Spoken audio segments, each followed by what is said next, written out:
Yes. Yes. Yes, it is. So as I said, thank you very much for the organizer for this forum.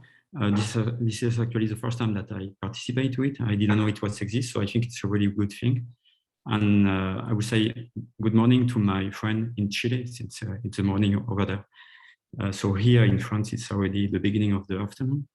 And today, so I will try to, wait a minute. Oh. Okay, so today I will talk about some of the research in the lab that we have done with the University of Concepción, and particularly with the Dr. Claudia Radojkovic, and it's about cholesterol metabolism and particularly high density lipoprotein and associated signaling pathway that are involved in the protection against atherosclerosis and cardiovascular diseases.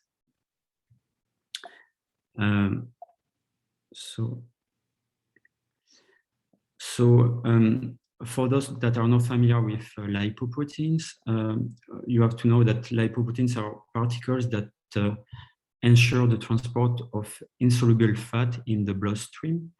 They are composed of a hydrophobic central core that contain neutral lipids here, composed of triglyceride and esterified cholesterol, and a hydrophilic peripheral monolayer envelope that is composed here of free cholesterol, phospholipids, and also proteins, which are called apolipoproteins. So in the bloodstream, there are actually 4 major classes of lipoproteins that have different functions. So first, there is the chylomicrons that are produced by the intestine, and they transport the lipids from the food, and they contain mainly triglycerides which feed the muscle and fat tissue. There is also the VLDL particles that are quite similar from chylomicron, but are produced by the liver and also are mainly composed of triglycerides that feed the muscle and fat tissue. Also, there is LDL, low density lipoproteins, which are also called bad cholesterol. And those LDL are produced in the circulation from the lipolysis from VLDL. There are particles that are particularly rich in cholesterol. And when it comes to be in excess, this cholesterol is going to deposit in the vascular wall. And finally, there is the high density lipoprotein particles that are also called good cholesterol. They are mainly produced by the liver. They are the smallest and the more dense lipoproteins. And they are particularly protective because one of the properties of these HDL particles is to remove cholesterol in excess from the vascular wall and to bring back this cholesterol to the liver. So this is another cartoon that represents the cardiometabolic protective functions of those high-density lipoproteins. So this process of removing the excess of cholesterol from the vascular wall is actually called reverse cholesterol transport. And the first step of RCT is cholesterol efflux that allow to remove excess of cholesterol from macrophagiform cells that are within the vascular wall. And those HDL particles bring back this excess of cholesterol to the liver, and this cholesterol is then secreted into the biliary secretion. So in my laboratory, we contribute to the identification of a really important pathway that is involved in this last step of reverse cholesterol transport pathway, and which is actually involved in the uptake of cholesterol from the HDL by the hepatocytes from the liver. So briefly, ApoA1, which is the main proteins in HDL, bind to a cell surface receptor, which is called ecto-F1 ATPase. And this binding activates the ATPase activity of this ecto-F1 ATPase, generates extracellular ADP. And this ADP is a signaling molecule that is going to activate specifically in the liver the P2Y13 receptor. This activation subsequently leads to the uptake of the HDL particle and biliary cholesterol secretion. And accordingly, on P2Y14 knockout mice, we observed more susceptibility to develop atherosclerosis, as you can appreciate here by lipid staining of aortic section. You can see here that P2Y14 knockout mice are larger deposit of lipids as compared to the control ApoE knockout mice. In addition to this function in RCT, the HDL particles have also other atheroprotective functions that are directly into the vascular wall. Indeed, they are antioxidative, anti-inflammatory, anti-apoptotic, and antithrombotic. And particularly in collaboration with Chile, and particularly with Claudia, which did actually her PhD more than 10 years ago in my lab in Toulouse, and now she's a professor at the University of Concepción. We were focused on studying the effect of HDL in endothelial protection, and particularly in re-endothelization process occurring after endothelial injury that occur during cardiovascular diseases, and also the HDL properties regarding the vasodilation. Indeed, we knew that HDL could also promote vasodilation through endothelial nitric oxide synthase activation and nitric oxide production. So we were really focused on this property and try to find the signaling pathway that could be involved in this process governed by HDL particles. And actually, this is a short summary of our research. So we found out that this Ecto-F1 ATPase was also expressed in endothelial cells, as it is in the liver.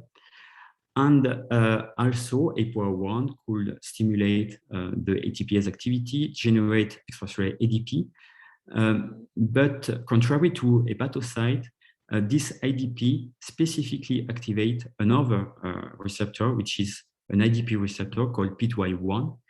And subsequent activation of this receptor activates a signaling pathway leading to endothelial cell proliferation and protection, nitric oxide production by endothelial cells, and vasodilatation.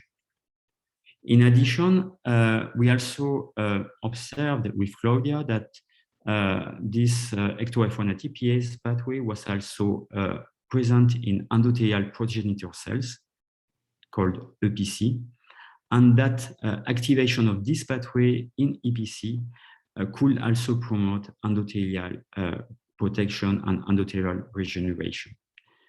Additionally, other groups also identified that this Ecto-F1 ATPase pathway was also coupled to another receptor activated by ADP, which is called this time P2Y12. And this process was involved in HDL transcytosis, which is a really important process for HDL in order to reach macrophagiform cells and then to promote cholesterol efflux back to the liver. Importantly, during those experiments, we use a really useful tool, which is a specific inhibitor of this Ecto-F1 ATPase, which is actually a natural inhibitor of the mitochondrial ATP synthase, and which is called IF1 for inhibitory factor 1. So both in the liver and in endothelial, IF1 could significantly reduce all those signaling pathway mediated by HDL. So today I will present you quickly some experiments that we did related to the endothelial role of this Ecto-F1 ATPase P2Y1 pathway. So first, with the University of Concepción, we analyze the effect of ApoA1 on eNOS activity, which is the enzyme that produces eNOS nitric oxide by endothelial cells in human endothelial cells.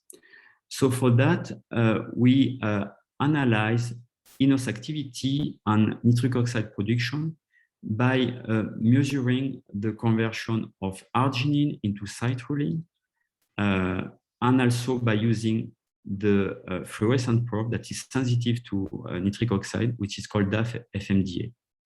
So using those two cellular assays, which was performed in Chile and in France, we observed that ApoA1 could stimulate eNOS activity in a dose-dependent way. with a maximal effect at 50 microgram per ml. And similarly, APOR1 could also stimulate nitric oxide production in a time-dependent way. And interestingly, we observed that blocking nitric oxide synthase by using a specific inhibitor, which is called NA, could completely abolish the effect of APOR1, both on iNOS activity and nitric oxide production. Thus, we conclude that APOR1 could significantly increase iNOS activity and nitric oxide production in endothelial cells. To go further, we measured the nitric oxide production in mouse aorta endothelial cells. So for that, we use an ex vivo model of isolated mouse aorta. So this has been done in Toulouse. And we use a specific nitric oxide amperometric probe that we directly implanted into the isolated mouse aorta. Then we measured nitric oxide release in real time. So using this technique, we observed that aiding APOR1 in the medium could significantly increase nitric oxide release by isolated mouse aorta. And once again, when we inhibit iNOS by using a specific inhibitor here, we completely abolish the effect of APOR1 on nitric oxide release. So this indicates by an ex vivo assay that APOR1 could indeed increase nitric oxide release by mouse aorta. We then analyzed whether this effect was dependent of ecto-F1 ATPase activity, and we could observe that IF1, which is a specific inhibitor of ecto-F1 ATPase, could significantly decrease the effect of APOR1 on iNOS activity, and also the effect of APOR1 on nitric oxide release by mouse aorta. And you can appreciate here on mouse aorta section that by using an antibody directed against activated phospho-iNOS, that APOR1 could significantly increase the signal, and that this signal was abolished when we incubated simultaneously with IF1. So to go further, we wanted to know whether or not PTY1 was involved downstream ecto-F1 ATPase activation in the nitric oxide production mediated by APOR1. So first, we confirmed that PTY1 was fully expressed in human endothelial cells. And we also observed by using a specific inhibitor of PTY1 that this inhibitor could block the effect of APOR1 on iNOS activity. Simultaneously, we also observed that this inhibitor of PTY1 called MRS2179 could completely abolish the effect of APOR1 on nitric oxide release by mouse aorta. So thanks to the collaboration in Chile, we wanted to go further in those physiological effects mediated by APOR1 and ecto-F1 ATPase PTY1 pathway. So for that, we measured the relaxation of human vessels. So we used human vessel rings that were mounted into a myograph that were pre-contracted with thromboxane A2 analogs. And once the maximal response of KCL was reached, APOR1 was added into the bath, and the relaxation of the vessel was recorded.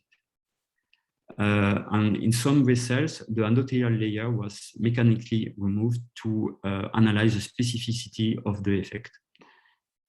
So you can appreciate here that, so this is a vasoconstriction response to thromboxane A2.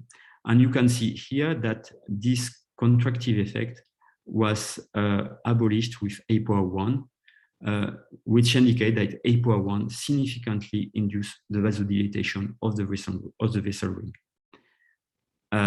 Similarly, this effect of APOR1 was abolished by the iNOS inhibitor and also by IF1, indicating that this process is dependent of ecto-F1 ATPase activation. We go further to those physiological effects, and for that, in Toulouse, we measured some in vivo assay by measuring the femoral arterial blood flow in vivo in mice. So for that, we implanted directly into the right femoral artery of the mice an ultrasonic flow probe that could measure the blood flow in vivo in mice. And you can appreciate here that APOA1 could stimulate the blood flow in a dose-dependent manner over the time. This effect was blocked with the INOS inhibitor here, and also blocked by IF1, the specific inhibitor of ecto-F1 ATPase, but also by the P2Y1 inhibitor here. So this is the effect of APOA1, and this is the co-incubation with APOA1 and the P2Y1 inhibitor. So those data clearly indicate that APOA1 increase arterial blood flow directly through activation of this ecto-F1 ATPase P2Y1 axis. So we have some ongoing study to go further. So for that, we generated P2Y1 knockout mice that are specifically invalidated for P2Y1 in endothelial cells. And using this model, we also observed that APOA1 in the control mice could stimulate INOS activation. So this is immunostaining by using phospho-INOS antibody. So you can see here that incubation of APOA1 could stimulate INOS activation as compared to non-treated mice. And this effect was completely abolished with APOA1. Hi, Laurent. Could maybe, with respect to schedule, could you soon please jump to the conclusions? Yeah. Okay. Yeah. Sorry. Thank you very much. Okay. And also we confirmed we also did some reendothelialization assay by electrical carotid injury. And you can appreciate here that the reendothelialization was not observed in P2Y1 knockout mice. So this is a summary. This is the cartoon that I presented you at the beginning. So those results obtained on endothelial protection indicate that pharmacological activation of this F1 ATPase P2Y1 pathway could be a good therapeutic target for the treatment of cardiometabolic diseases.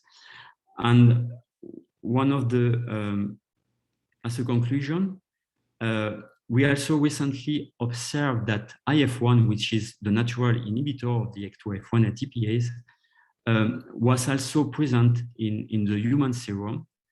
And we have some data that indicating that people with a high level of IF1 are more susceptible to cardiovascular risk as compared to people that are high level of IF1. So IF1 is could be used both as a therapeutic target and also as a biomarker predictive of mortality in coronary artery disease patients. And actually now in the laboratory, we are also developing a specific activator of F1 ATPase in order to promote those beneficial effects of this pathway on endothelial protection. So as a conclusion, I would like to thank people in my lab, and particularly Sandrine Cabou and Guillaume Combe that run a lot of experiments that I present you, and also our collaborator in Chile at the University of Concepción, Claudia Gradojkovic, Paola Honorato, and Valeria Aguilera. Thank you very much for your attention. Well, thank you once again, Laurent, for your presentation and for participating. And it's time to move on to our next speaker, who is Felipe Sierra, working in the CHU Inspire in Toulouse, and is going to show us what he's been doing on the aging topic. So Felipe, the screen is all yours. Thank you very much for being here.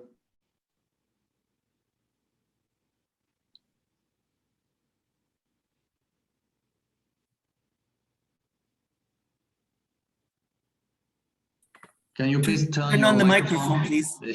Yes.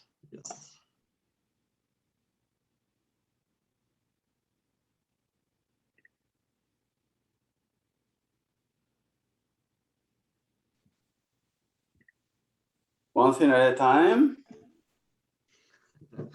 Okay. There we go. Yes. Now you see the screen and everything. Okay.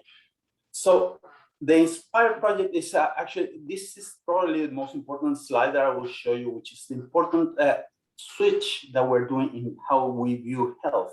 So the classical view of medicine is to look at disease, comorbidity, and dependency. In other words, looking at all the unhealthy things. We're talking about health, but we're really focusing on unhealth. So I think that is important. And that's the concept of geroscience, as well as a concept of, as a central thing on INSPIRE, to focus on the positive things, focus on intrinsic capacities, your capacity to function, your resilience to stress, your ability to withstand frailty. So this is more focused on health rather than unhealth. I think this is a very important, critical change in the way we need to think. So what are we doing specifically? The INSPIRE has three parts really. So the classical, clinical, and basic, and of course a translation in between. So the clinical part is has two aspects of it. I'll talk briefly about each: the ICOP and the Cohort T. And the basic is just basic science, as what Laurent was talking about, for example. And we're trying to make it translational by including the concepts of geroscience. So what are we doing specifically in the clinical aspect? So we're focusing a lot of effort into this ICOP, integrated care of older people. This is a conceptual thing that came from the World Health Organization to focus more on intrinsic capacities rather than disease. In other words, intrinsic capacity is what allows you to do what you want to do, simply. What allows you to enjoy life. So it has several elements in here which we measure, and those are the things that allow you to function properly. Now, that was developed by the World Health Organization. Here in Toulouse, we developed an app so we can measure this following people for every 4 months, in fact, is what we do. So the idea of ICOP is that you have a person which, by different methods, things that happen through life, eventually becomes disabled. However, if we manage to measure this intrinsic capacity and act on those elements, we're going to prevent this decay before it happens. It's preventive. It's not treating diseases. It's preventive of disease. So the current status of the project right now is we have about 10,000 subjects being followed every 4 months. We get their data. And interestingly, only about 6% have zero abnormality. That might surprise you about what happens. For example, it's one of the things we look at, vision. You wear glasses, not good. Okay, so it's a little skewed. There's things to be worked out. But that's the concept of what we're trying to do. The INSPIRE T cohort is where I will spend a little bit of time to explain to you what it is, because that's where it goes into the more translational aspects from the biology point of view, which is my expertise. So the INSPIRE T cohort is a 1,000 people cohort with a follow-up of 10 years. Okay, so it's a pretty significant population. Ages go from 20 to 100, and they're very well characterized about their frailty index, basically, and their intrinsic capacities. So we characterize several aspects of the Linda Fried's frail index, as well as a few other things, as I just mentioned. Interestingly, the first participant was recruited in October 16th of 2019. The goal was to recruit these 1,000 people in 2 years, and here we are, pretty much there. That has been very, very interesting to us because recruitment is not always easy. There was a little bit of problem with recruitment when, because of the COVID, as you can expect. And actually, let me just, okay, yeah. So you can look in here, the recruitment by age group, the expected and the recruited were pretty much as expected. Overshooted intentionally between 70 and 79, but we're really bad in the very old people. That was because we could not reach those people during the COVID. But we're catching up. Now, what are we doing with these people? Of course, we characterize them clinically very, very deeply. But what I would like to focus on is this unique opportunity that we have in Inspire. So the focus of Inspire is on intrinsic capacity, as I told you. Capacity means the ability to do a certain activity or respond to a challenge. My own personal interest is on resilience. Okay, so the ability to respond to a challenge or the ability to do certain activities that are challenging. Now, the current definition of intrinsic capacity is physiological, and I think we have a tremendous opportunity to measure it at the molecular level so as to identify potential targets for intervention. We're not there. We are trying to figure out how to do it, and the way we're gonna hopefully do it is because we collect a lot of biological samples.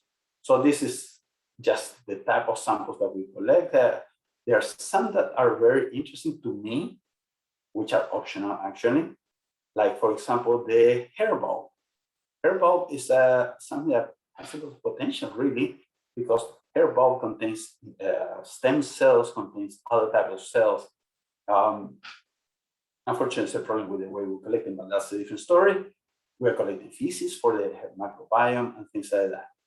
Just to give you an idea, it turns out to be a lot of samples from all of these things we collect: skin surface, nasopharyngeal, dental plaque, and of course, gives a lot of tubes because the blood is separated into PDPA, heparin, PDP, etc., etc. So it ends up being a major storage problem, but these are samples that are available for the community to collaborate with us. And this is what we expect to do. Now, we are in our first year. We don't have longitudinal data yet, but we're starting. We're starting our second year recently soon. Actually, we already started.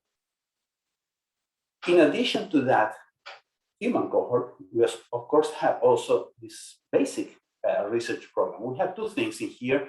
One is a mouse cohort, and I want to emphasize that this is a cohort. It's not a resource. It's a cohort meant to phenocopy what we see in humans. So basically, there's people. First of all, we're using Swiss mice because they're genetically more heterogeneous than the commonly used C57. And we have models of both accelerated and decelerated aging. So basically, some mice are getting very high fat and high carbohydrate diets, while others are being able to exercise. And actually, there's a group in which we combine the two, which we hope they're gonna cancel each other. Your exercise is cancer if you eat too much high fat. That's sad to know. But this is a cohort. So basically, the animals were born, I believe, last September, and we're collecting samples at 6, 12, 18, and 24 months. Again, we're collecting a lot of samples to parallel the biobank that we're making from humans. That is the purpose, to be able to compare the two. Once this is finished, when the mice turn 24 and the last ones get killed, we don't have any more mice, so it's not a resource. That's something that we're working on for the future. Another interesting thing that we have developed is the fish model. Some of you might have heard of this killifish model, which became very popular on aging research, thanks primarily to a French lady working at Stanford, Anne Brunet, who developed the model together with her postdoc, Dario Valenzano. So killifish have something very specific. They live in temporary ponds in Africa. So during the monsoon, they come up, and then in the dry season, the pond dries, and there's no fish. There's eggs, of course, otherwise they won't come back. So the fish themselves have a lifespan of about 6 months. And interestingly, they don't die of just desiccation. They actually become old with a lot of parameters that resemble aging in other species. So they really develop aging parameters. The advantage is a vertebrate And they developed that in 4 to 6 months, as opposed to 3 to 4 years in the mice, but they're still vertebrates, unlike C. elegans or Drosophila. So the killifish is a very powerful new model in aging. A colony has been established, and they are doing right now lifelong phenotyping on the fish. Again, preparing a collection of samples that can be used by other people. So I work on geroscience, and I'm not going to go into details because this is supposed to be just 15 minutes, and I do have something else that I have to do in a few minutes.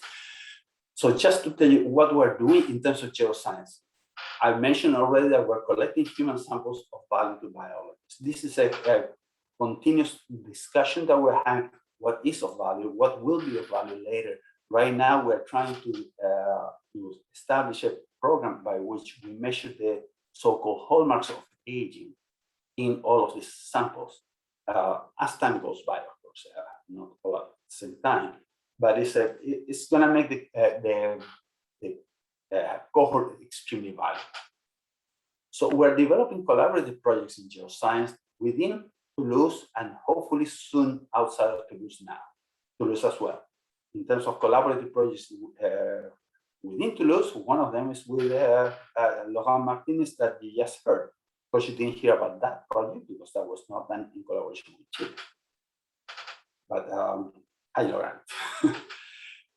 We expand and sustain the animal resources that I mentioned. We are also working at other aspects like developing new curricula and student research plans. We're working constantly on that, university work. And we're trying to develop new geroscience-based clinical trials. So we're not there yet in the clinical trials. We are seeding the seeds, planting the seeds for that. And the idea that we have is to develop this based on the TAME trial. So the TAME trial is called Targeting Aging with Metformin. And it's a new type of trial. It's based on geroscience, actually. The model was developed during a geroscience meeting we had in Spain about 3 or 4 years ago. So the TAME project intends to measure in relatively old people, 65 to 80, which already have one problem with intrinsic capacity. They have a gait speed that's too slow. They walk slow. Okay? And instead of measuring in this population whether we give them for metformin or not, the classical example would be giving them or not giving them metformin, randomized clinical trial, and measure the effect on one disease.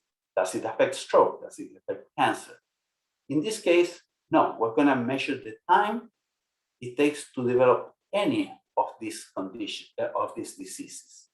Okay, so if that time gets delayed, that means that metformin, because it's acting basically on all of this, is delaying the process of aging. That's the there's theoretical considerations that I'm going to the statement. Okay, I'm explaining very fast right now.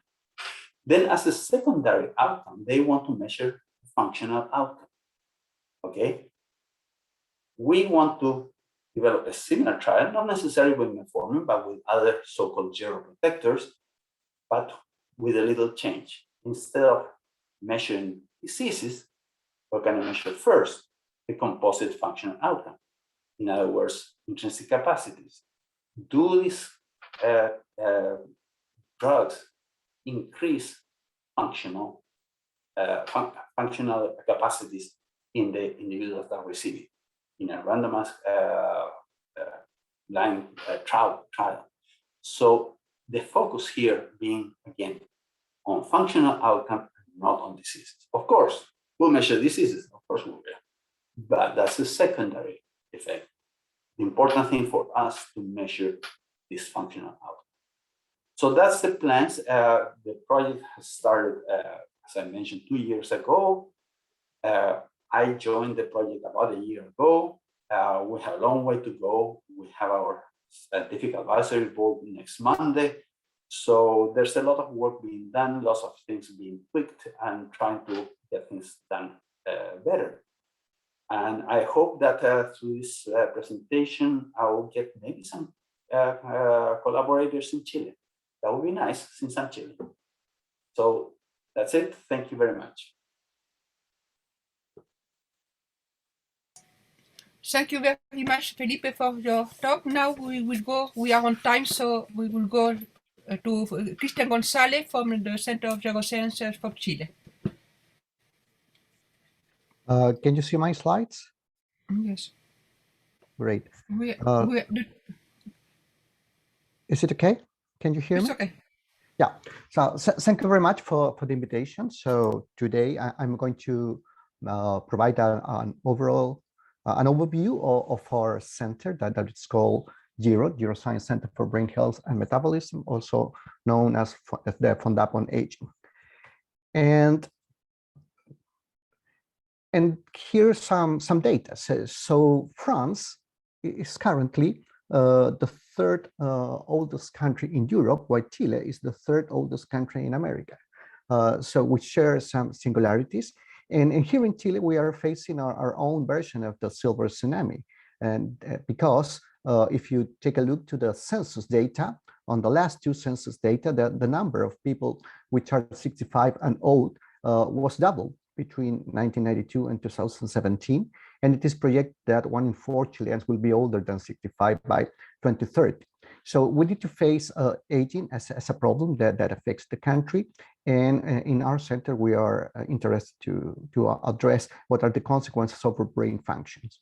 So these are our mission and our vision. So basically, we provide infrastructure and resources to students and researchers that are seeking to contribute to understand how Chileans are getting old and what can we do to increase their health span. And we would like to become a reference center for aging in Latin America that is connected to a network of international centers. So the center is divided into two teams. So here in the slide, you can see the researchers, which are part of the clinical team that is led by Andres Lachevsky, which is also deputy director of our center. And this is the preclinical team, or the basic team, and these are the researcher, and this team is led by myself. But we are over 100 scientists at different stages of the career, going from undergraduate student to graduate, postdoc, research associates, and technicians. And all this group is working together since 6 years ago when the center was started to conduct research on aging and the brain.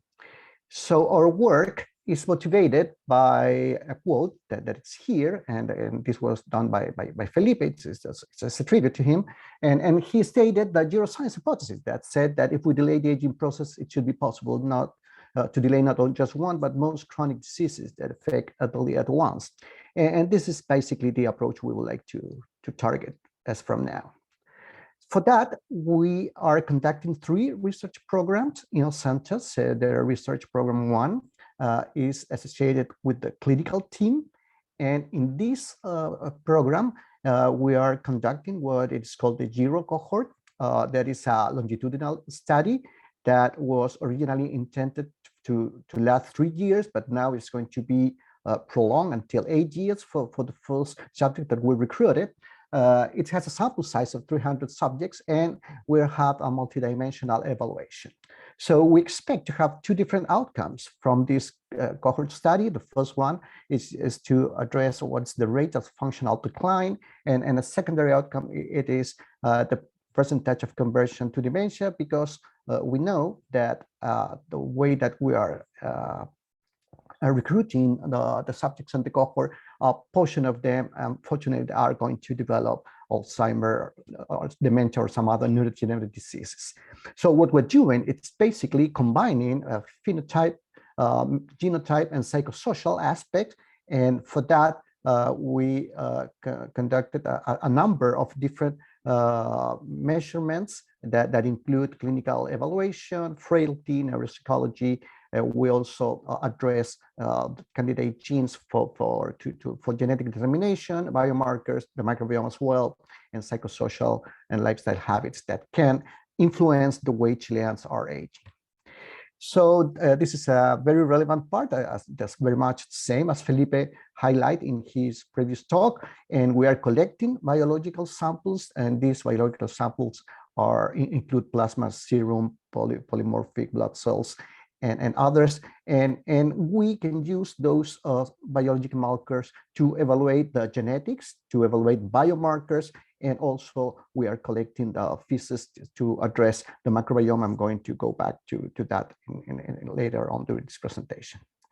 For the second part of the GERO grant that was renewed last year, so the clinical group took the challenge to also assemble a second cohort that is going to be a cohort to evaluate healthy brain aging.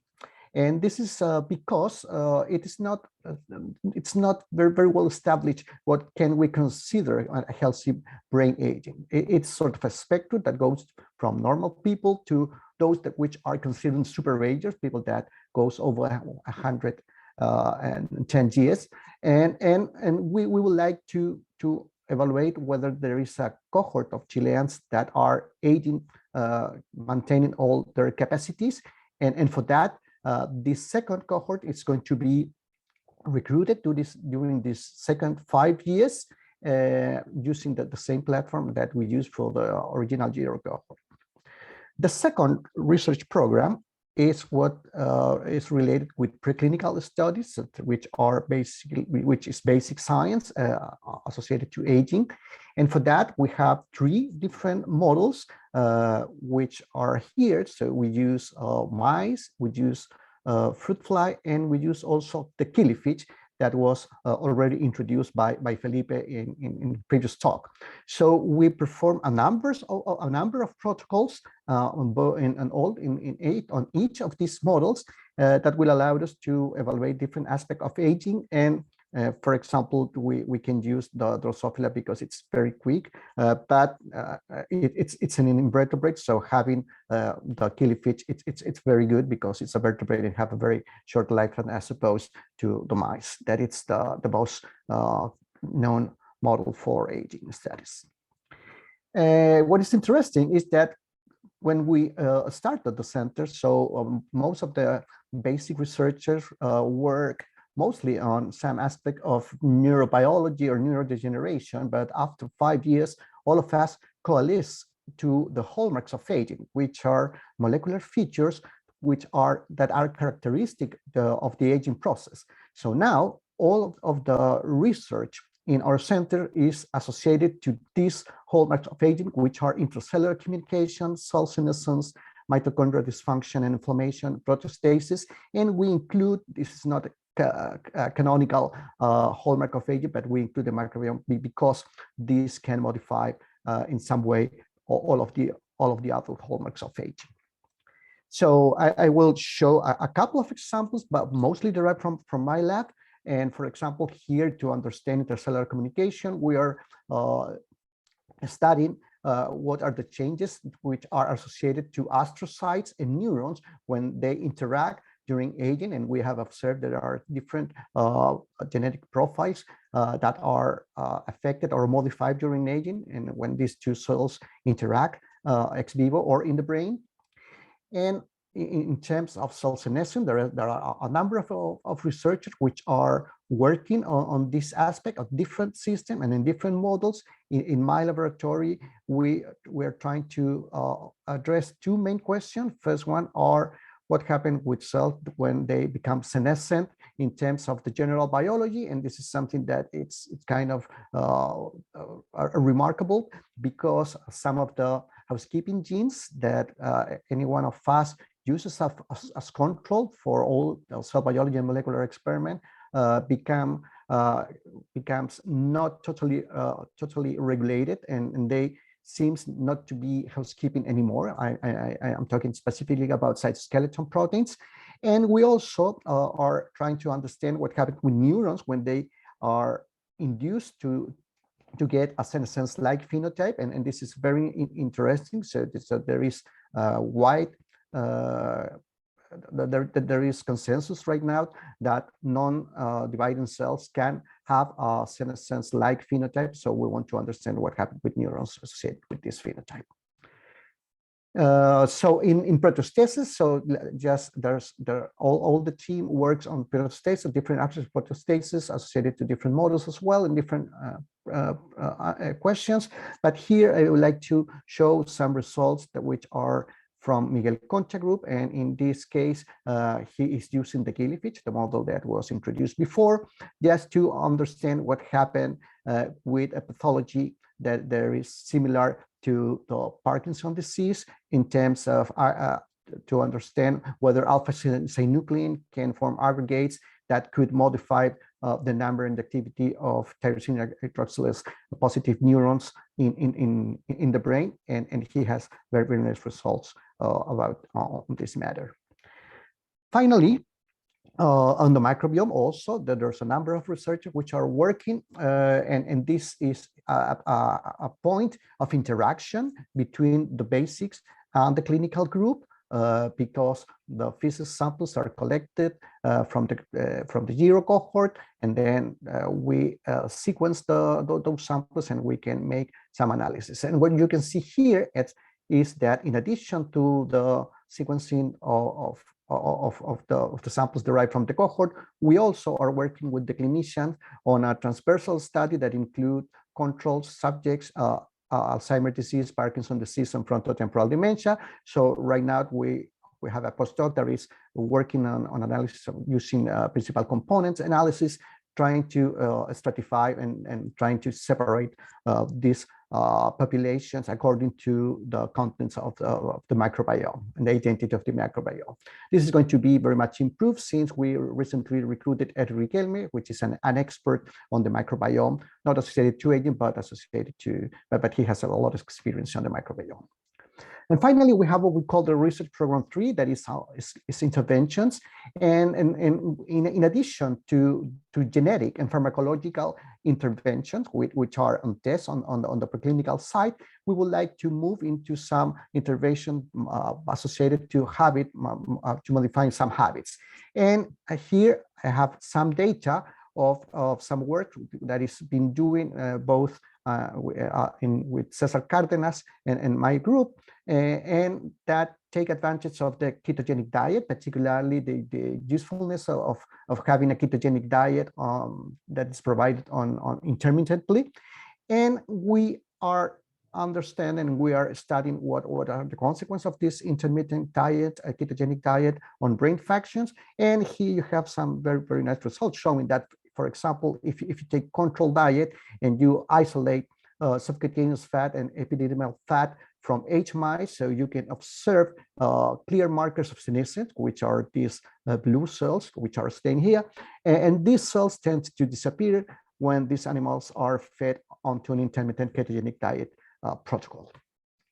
So we are very much also happy with our training. So we started 5-6 years ago with the Zero Postdoctoral program that have granted all of these individuals that are here in the slide. Most importantly, we have been able to attract talent coming from abroad to work here in Chile from different countries, which are here, but also through our alliances with International Center, we have allowed that Chilean can make rotation at the Back Institute and the European Research Institute for the Biology of Aging in Groningen, Netherlands. So we also are going to work on the geriatrics program, just to train the next generation of geriatricians, which are a component of biology of aging.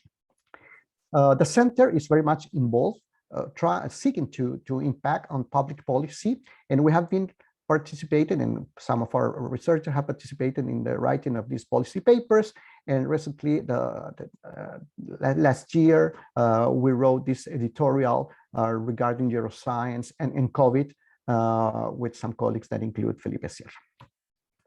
So these final slides show that also there are researchers, particularly those associated with the clinical group, have major position and they are doing a very nice work and on consulting and advisory several stakeholder towards public policy. So Daniela here with CENAMA, Patricia and Andrea were involved in the implementation of the Alzheimer's as a pathology of auge, and Felipe, Daniela, and Andrea are participating on a commission for mental health that is driven by the Ministry of Health and CENAMA. And finally, Roque Villagra is also working on some clinical guidelines for Parkinson's disease associated to auge.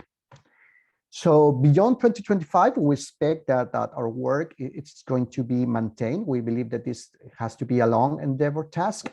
And for that, we certainly are trying to connect with some international centers, and that's why it is very important for us to have the opportunity to make an alliance with the INSPIRE study presented by Felipe previously, because we share a lot of interest and protocols, and basically we can compare what is going on here in Chile and in France. And for that, we recently invited Bruno Velas, the director of the INSPIRE project, to give a talk on our series of seminars, our monthly seminar series at HERO. And also, I have to say that I have to disclose that Felipe Sierra is part of the International Advisory Board of our center. So I believe that these connections will be very fruitful to engage both center and to foster and strengthen the collaboration between Chile and France. So with that, I will stop here and thank you very much for your attention.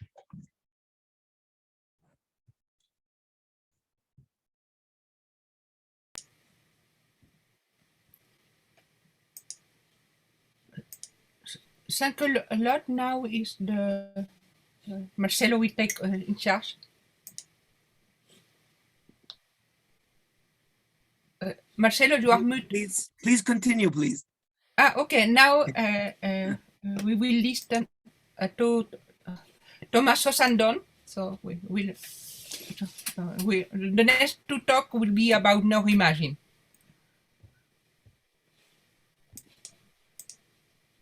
Thank you, Andrea. You can hear me or not? Yes, we see you. Perfect. Sorry. Okay. Good morning. Good afternoon in France. I would like to thank the organizers, Andrea and Marcelo. The title of this presentation is Cognitive Neuroscience, a long story of collaboration between Chile and France. Before starting, I would like to pay tribute to Humberto Maturana, who passed away recently. This was his laboratory, Santiago Colet Laboratory of Experimental Epistemology, or RAYO, in the Universidad de Chile. Almost all the great Chilean cognitive neuroscientists have been trained in this lab, as the prominent neuroscientist Francisco Varela. All of Maturana and Varela work used radical definitions about living organisms, brain, and behavior. Francisco Varela, probably the foremost disciple of Maturana, trained several generations of Chilean and French neuroscientists in his laboratory called LENA, which was located between Paris 6 and the Salpêtrière Hospital in Paris. Sadly, Francisco left us 20 years ago. Among his students was Jean-Philippe Lachaud, who directed my doctoral thesis in Lyon. After my studies in France, I returned to work in Chile, always maintaining a strong collaboration with Jean-Philippe group in Lyon. In fact, the results that I will show you now are part of such collaboration. Here. We tend to relate behavior, for example, addictive behavior or unexpected feedback, to a strong neural response of one of the main neurotransmitter pathway, the dopaminergic pathway. However, studies developed mainly by the Wolfram Schultz group in England show that this neural response changed quickly with experience. to signals that can anticipate such a reward, ceasing to respond it. This is a fundamental part of associative learning. During this monitoring, organisms compare internally generated prediction with actual experience outcomes in order to compute prediction error signals, which are crucial for reward-based learning. For example, here, we can see how the response to reward of a dopamine neuron of the medial prefrontal cortex change after training. When a reward not expected is delivered, for example here, dopamine neurons respond. We can see the response of the neuron. This is the reward, and this is the representation of the neural response. When a reward is cued and delivered, dopamine neuron respond only to the cue, only here, and not during the feedback or the reward. And when the unexpected reward is omitted after a cue, the neuron responds with a suppression of the activity. We can see the suppression of activity. What is interesting here is that this activity is related to the probability of what I expect. For example, if a task is very easy, I will most likely expect a positive outcome. But if I get it wrong, that generates a big signal of prediction error. Conversely, if I perform a very difficult task, or I will most likely to do it wrong. So this prediction error activity occurs when I get right. So this activity of prediction error is not associated with the balance of the feedback, right or wrong, but how that feedback differs from my prediction. Recent evidence from animal and human studies show that there is an extended network of cortical areas that also respond to performance feedback. One of these areas is the anterior insula, the anterior segment of the insular cortex, which is in close functional and anatomical relationship with medial prefrontal regions. Despite of a fair amount of evidence of the anterior insular involvement in performance monitoring and its interaction with other cortical areas, the precise neural computation carried out by the insula and information from to other areas during performance monitoring remain poorly understood. To answer this question, we worked in collaboration with Jean-Philippe Lachaud of Lyon and Philippe Kahn of Grenoble. We performed a battery of cognitive tasks with a gradient of difficulty on patients with refractory epilepsy who, for clinical reasons, have cortical electrode implants at a pre-produced surgical stage. One of the main characteristics of the intracortical EEG of this technique is its excellent temporal and spatial resolution, very different from the EEG and the fMRI. It's the gold standard of the electrophysiology. We used 5 different tasks with feedback along a gradient of cognitive function and difficulty. For example, we used reading tasks, spatial working memory tasks, verbal tasks, social decision-making tasks, and probabilistic decision-making tasks. We used a very robust gradient of different cognitive tasks along the page. Here, we can see how the anterior insula.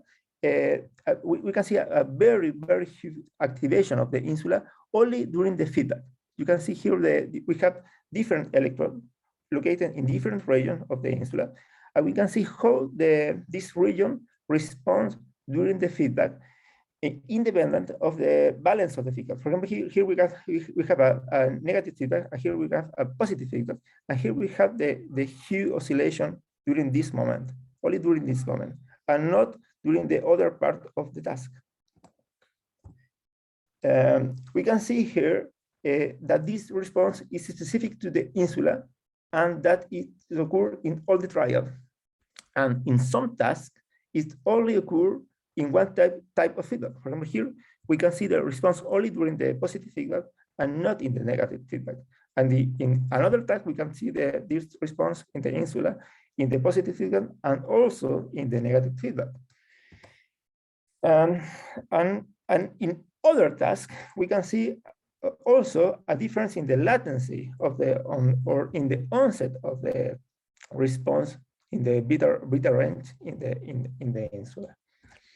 This graph is somewhat complex, but in summary, what is shown is that the amplitude of the response is dependent on the prediction error. When the trial or when the task is very easy, only negative feedback generates a larger response in the anterior insula. And when a trial or when a task is very difficult or very complex, only positive feedback evokes a large response in the insula. In summary, our results provide novel insight from a rhythmic electrophysiological mechanism by which the anterior insula participate in the neural processing of performance feedback. And from this structured oscillatory activity, this specific beta activity, the insula encodes both prediction error expectation of feedback balance. We also have other collaboration, for example, with Marcela Perrone groups in Grenoble, with whom we have co-directed a PhD thesis of Marcos Tomic. And in order to make all this possible, we have twice the support of the ECOS CONICIT program, and with some scholarship for doctoral funding from the ANIT and from the CNRS too. Thank you very much for your attention.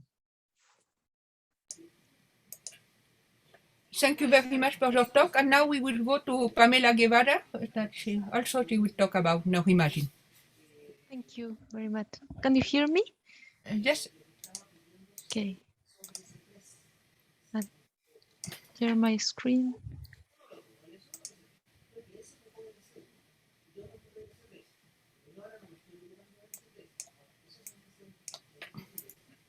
Can you see the presentation? Yes, we see the presentation. Okay. Thank you very much. Thank you very much for the invitation, and I present to you our research about the study of brain connectivity based on diffusion magnetic resonance imaging.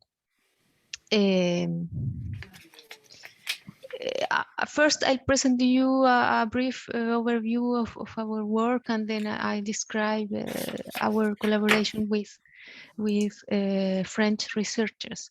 So our research is based on diffusion magnetic resonance imaging, a technique that measures the water motion between the tissues, in particular in the brain. And with this information, we can reconstruct the 3D model of the water motion between each voxel of the brain. This information can indirectly allow the reconstruction of white matter fibers, because we can follow the main direction of water movement within each voxel and reconstruct the main trajectories of water. What would be, we assume it will be the white matter fibers, and also with the diffusion information, we can extract some indices or maps or images of the brain that measure some features about the white matter structure. In particular, fractional anisotropy measures the anisotropy of the water and is used to measure the integrity of white matter fibers.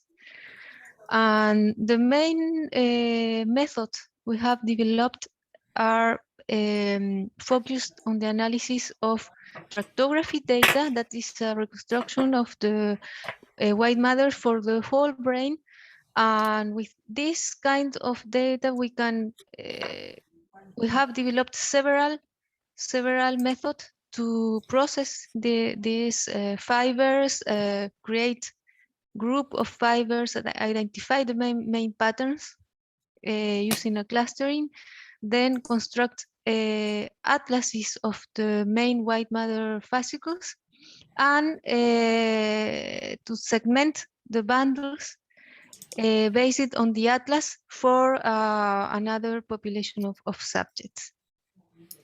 So the clustering, we have developed several fiber clustering methods. And this is the first one that was the base of, I would say, of all our work. And this was performed in my PhD thesis in France. And it generated a collaboration of more than 15 years at this moment. I'll show you another clustering we recently developed, the result of the clustering, and this kind of groups of fibers we obtain, and with this information we can study the brain connectivity. And for example, with this analysis, but based on a population of subjects, fusing or combining the information from several subjects, we can construct white matter atlases and use also clustering for that, and identify the main fibers that are present in most of the subjects on the population. And this, with that, we could identify fascicles that were known that had a name for neuroanatomists. With this information, we could create a white matter atlas of deep white matter. It means the main white matter bundles of the brain that were described in the literature at this moment. And this was also another important work that was generated in my PhD thesis that give rise to several collaborations. And here I show you this atlas, even though it's not new at this now is still valid, and we use it now in several studies. So we have the main bundles associated, for example, with the language or with motor and sensitive task, the corpus callosum, and other bundles that are commonly studied in psychiatric and neurological studies, also neuroscience studies. And with this atlas, we can extract the bundles from new tractography data set. So this is the main method that we use in clinical studies. We calculate the tractography and we use the atlas to identify the bundles in the new subject. And we also developed the method to perform this segmentation. And here we have an example of a bipolar disorder database where we can see that we can extract the bundles in all the subjects. And with this kind of analysis, we can then extract the microstructure information from the diffusion images, mainly the FA, that is averaged over along the bundle and used as a measure that is compared between the different populations. And here we have one example. We have several collaborations with this kind of analysis, but this is one example of a work performed by Jocelyn Wenou, with bipolar disorder patients, where he found that a lower fractional anisotropy in several bundles, and also a correlation with the history of psychosis with the fractional anisotropy in the corpus callosum. So this was an interesting work presented several years ago, and this kind of study was also applied to other patients. And after this analysis with the deep white matter bundles, we started to work to describe the short white matter bundles that are more superficial in the white matter, closer to the cortex. And this type of study have been very interesting, because there were not too much works about these bundles. Here I'll show you an example of an atlas we created. These bundles are smaller and more variable across subjects, but can be now studied. And finally, I'll show you an example of study using these bundles, and also show the difference between very high quality diffusion data that was acquired with research scanners here, and below we see the segmentation performer for clinical data. But even though the quality is not the same, it is possible to perform this kind of studies and extract information that was not analyzed previously. And for example, a study also performed by Jocelyn Winou analyzed the difference and similarities in connectivity in superficial white matter fibers between autism, bipolar disorder, and schizophrenia, and some interesting findings were found with this kind of analysis. So that is a brief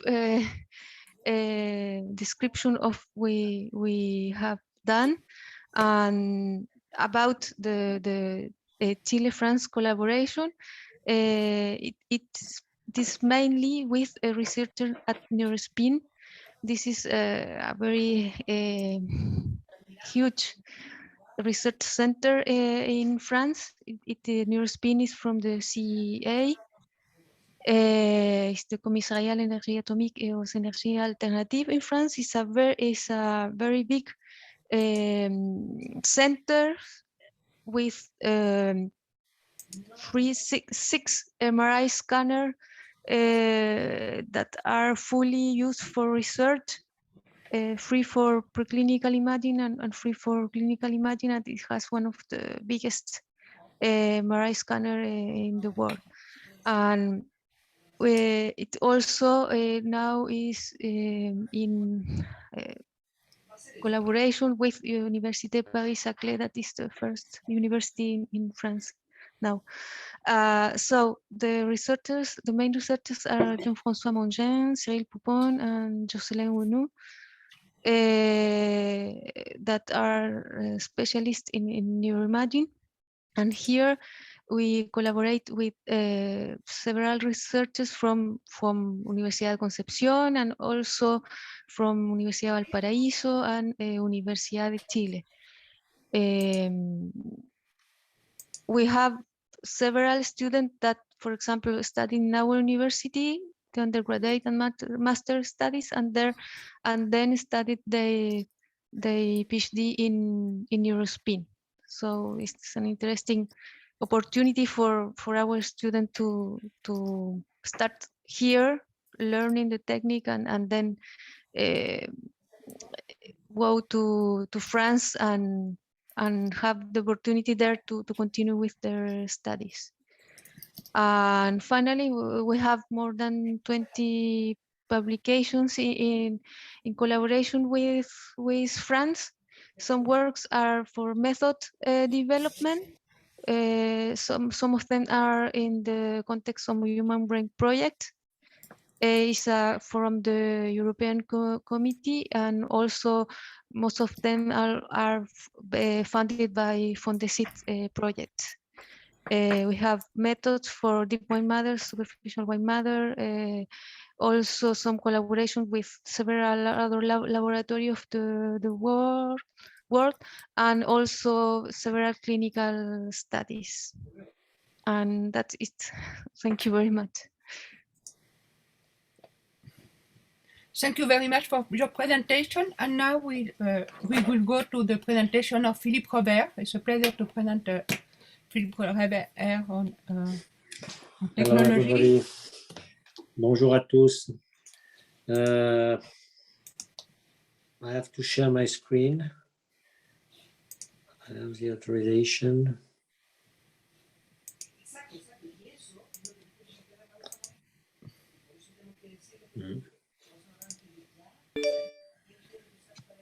Okay.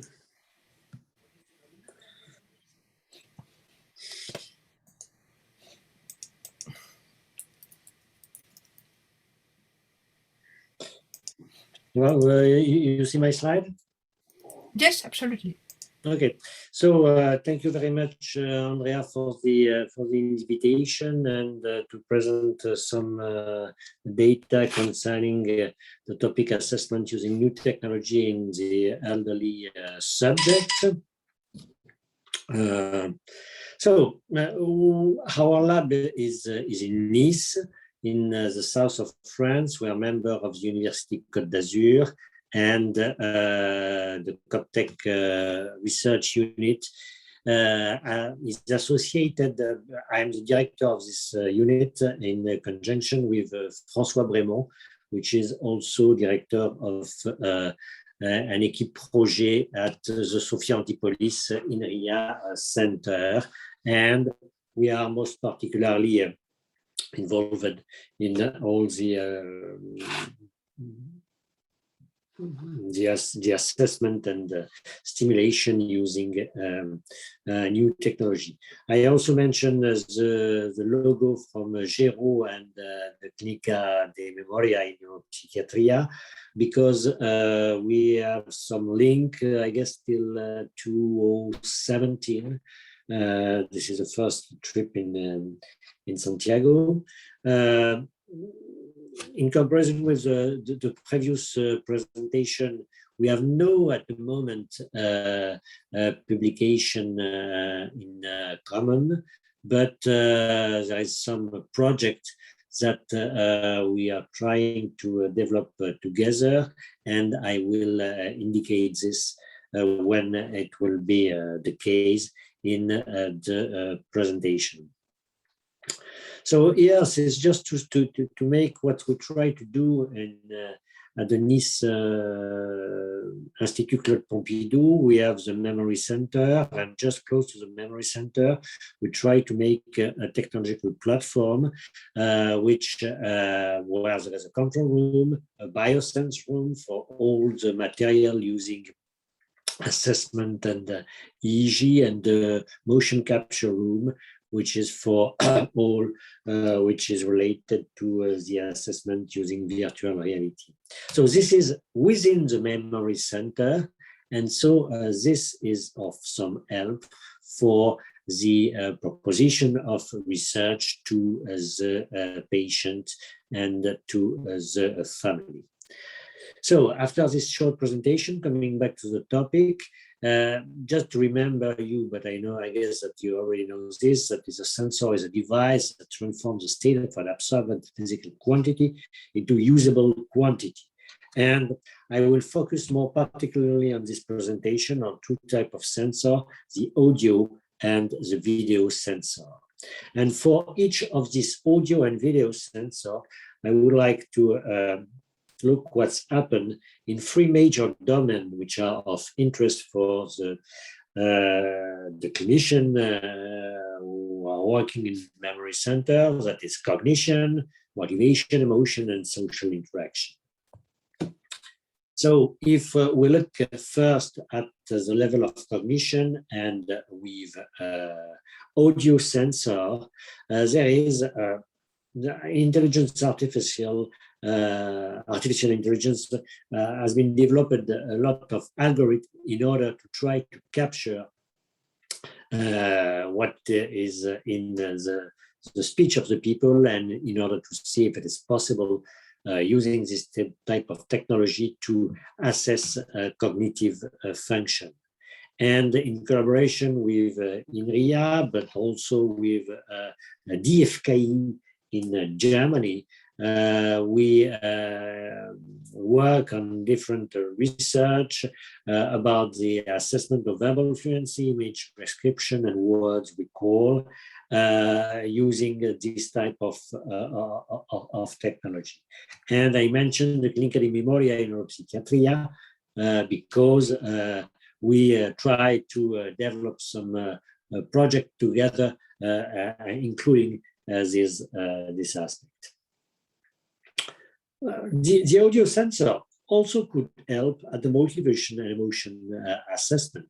And this is another type of study, which is also published, and trying to assess the level of apathy and motivation disorder of a subject using the content analysis of the speech of people when in a 1 minute set time, when you ask to the patient to tell, for instance, a positive or a negative story. So we can use this technology for the cognitive assessment, for the behavioral assessment in elderly subject, and we also use this technology more recently in during the first French closeout during the COVID crisis, in order to stress detection. And so the idea was to, and this is also published, and the idea is to, by phone, asking question to professional caregiver to assess the level of stress. So I guess that really is this technology is of great help for the assessment of behavior and cognition. And the next step for us is in collaboration with our INRIA partner to look what's happened in the social interaction, because it's relatively easy to assess people when speaking alone, as I'm doing now. But if you try to assess a social interaction with different people speaking, it's more difficult. So the second point concerning the sensor, this is a video sensor. And with the video sensor, it's possible, and it's an old study from 2015, it's possible to assess cognitive functions such as praxis. It's also possible, and this has been done with the INRIA STAR team, to assess motivation and emotion when a subject is speaking and telling some positive or negative events. And also here, the next step is to look at what's happened with the social interaction, and also including the fact that now the social interaction have to include also this kind of Zoom or web interaction. Perhaps just also say some word about the use of application and game that could help for the assessment. And this is a very basic and simple game, which is now included in an application. This is French, in French, in order to assess the interest in the motivation of the subject. And this is in 17 questions. Are you interested in eating, for instance? And then If the person say yes, there is the subject have to choose the image of interest, and at the end we have to score the interest number of the subject and the image number. And this is very interesting because this very basic application help for the differentiation of person with apathy and without apathy, and there is also a paper about this. Another step, and we work recently also with the Clínica de Memoria y Neuropsychiatria and other colleagues in South America about the idea to develop a video consultation system, which was a little bit different than the one that we are using at the moment, Zoom, and more focused on a consultation and the possibility to have a neuropsychological assessment during the conference.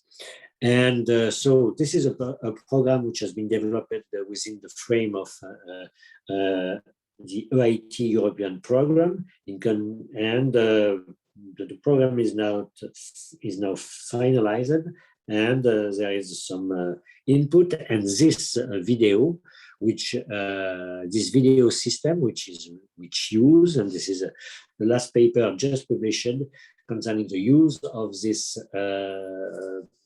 this video assessment in rural country around Nice. And so now we have more tests included in the application for the interview, for the denomination, for the verbal fluency, the memory task, and also the attentional task. So if I would like to summarize, I would like to say that if you look at for cognition, we have now with audio sensor, we have really tools that can be used in clinical practice. And for the video, this remain at the research level. If you look at the motivation and emotion, also we have the tool in order the audio tool are available for clinical practice, and that's not the case for video, which is still at the level of research. And finally, concerning the social interaction, both of them are at the research level. So I guess that this is all, and thank you for your attention.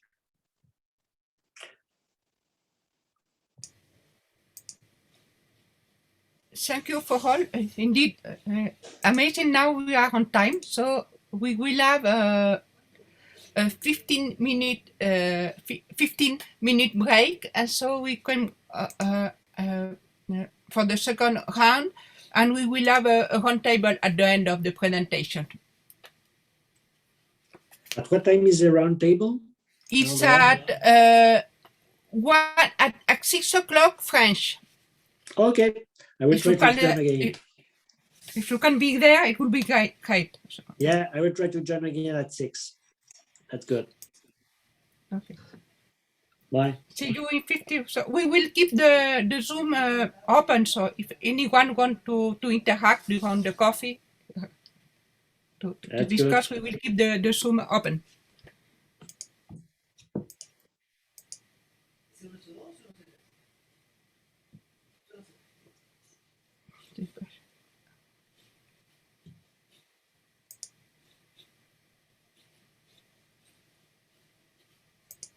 Je vais vous écrire. Il y a d'autres gens, mais je vais vous écrire. Il faut qu'on reprenne la réunion pour le projet.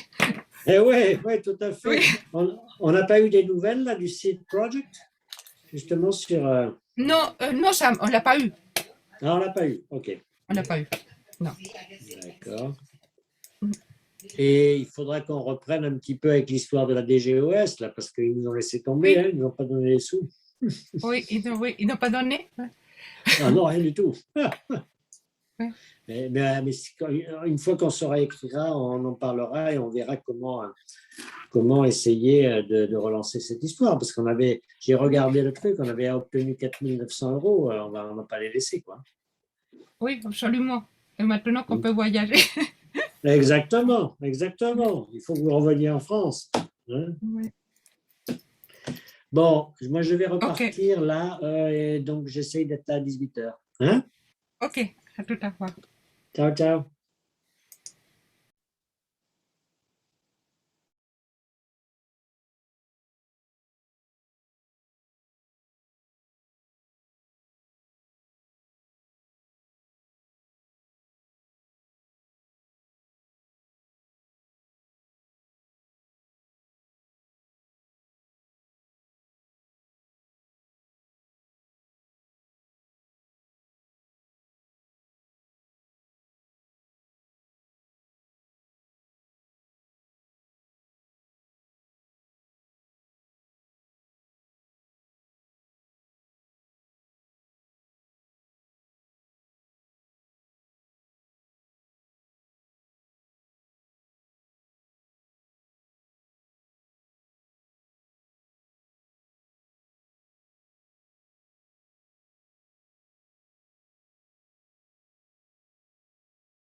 Oye, yo estoy con la conexión, estoy con mi conexión de internet súper mala. Roberto, ¿está ahí? Mercedes, ¿eres tú? Sí, sí. Ah, Roberto. Perfecto. Estoy Hola. en la facultad. Hola, Marcelo. Roberto, estoy en la facultad y mi conexión es muy inestable. Así que voy a estar con la cámara apagada, pero para que estés pendiente si es que me voy en algún minuto, ¿ya? Ok. Uf. Volvamos entonces en pos del tiempo. Sí. Okay. ¿Tú sigues moderando, Marcelo?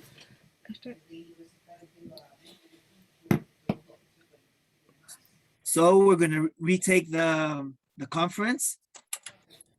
So the next speaker is Mercedes Lopez and Roberto Estay, and the subject is cancer.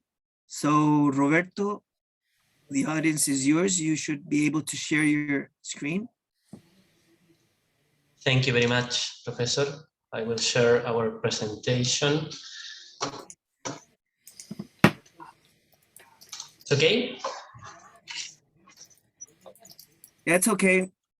Great. Well, hello, and thank you for the invitation to Professor Straszewski. Together with Professor Mercedes Lopez, we will share with you some of our work, what we have called the Public Alliance of Translational Research here in Santiago de Chile. Here the contents of our presentation, what problem we face, who we are, our work, and our future projections that includes collaboration with French centers. The problem we face is that, as you well know, chronic non-communicable diseases are a very complex reality in Latin America, in our country, and this challenges us to work hard on prevention, but also on cost-effective treatments in pathologies like cancer. We know we are in a global context where new therapies are often very expensive and difficult to access for countries like Chile. And beyond the necessary prevention, in general, our clinical teams contribute with patients to experimental protocols developed in high-income countries. Nevertheless, we hardly develop models from local basic research, and which is of very good quality, this basic research in Chile. So about us, we are a group of medical doctors from the oncology section of the Hospital del Salvador in Santiago, and researchers from the Instituto de Ciencias Biomédicas, Universidad de Chile, and as I said, we have generated an alliance between public entities converging in the objective of testing in humans a therapy designed by basic researchers and tested in an animal model. In 2009, the group headed by Dr. Lopez managed to demonstrate a survival benefit in patients treated with metastatic malignant melanomas and with TAP cells that are dendritic cells training with tumoral lysates, and these results have been published. However, from different reasons, until now we have not been able to expand this experience in larger studies. So on, in recent years, from 2016 onwards, we have improved our technique, moving to a simpler and replicable scheme based on the use of a standard tumor lysate prepared in our laboratory together with immune stimulants, which was successful in controlling the tumor and increased survival in an animal model, a murine model. So in this file, we have made significant advance, such as the generation of a vaccine prototype with anti-tumor properties in the prophylactic and therapeutic murine melanoma models. The name of this vaccine is Trimelvax. We have also made a characterization of the immune response generated by this Trimelvax vaccine in the models studied. And we have also made a clinical and immunological characterization of a combination therapy of Trimelvax and the standard therapy for the treatment of these melanomas, metastatic melanomas in the world, that are the anti-PD-1 antibodies. Since that, we award a fund to carry out the clinical trials in humans, and we are about to start its clinical trial that is a phase 1 trial, the first proof in humans of experimental therapy. In our group, in our section, we also collaborate with other research networks, like a project of founding by Unión Europea and headed by Universidad de Heidelberg in genetic studies of gallbladder cancer. That is a cancer with a high incidence in Chile. And we are also planning a clinical trial to test the role of an anti-diabetic drug in the treatment of colorectal cancer in collaboration with other public centers in Chile, not only in Santiago, in other cities also. We have the support of Universidad de Chile, the Chilean Collaborative Oncological Research Group, GOCHI, and we have the financing of a funded project that are public funds for the development of new technologies. The scarce experience in translational research in our country lead us to look for partners in other centers. With this intention, we have we have had preliminary conversations with early study researchers from the European Society of Medical Oncology and from the Institut Universitaire du Cancer de Toulouse, where we have received very useful advice for the development of these projects. The futures. Well, we seek to expand our line of research that are tumor-related to the treatment of cancer to other cancers, not only melanoma. We want also to establish collaboration with interested centers to improve the performance of this project. Also, we want to exchange our data and useful information with French centers that carry out early research and contribute to the academic training of advanced human capital. We dream of contributing from a public perspective to enhance cancer treatments and improve people's quality of life with our work.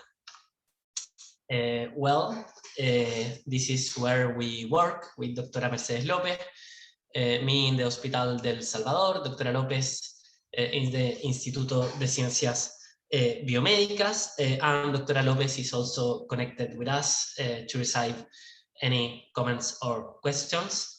Thank you very much for the invitation and for your attention.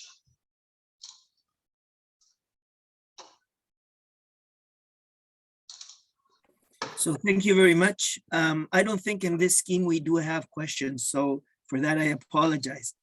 So we'll move on to the next talk. So the next presenter is, let me sign that, Jean-Stéphane Désir.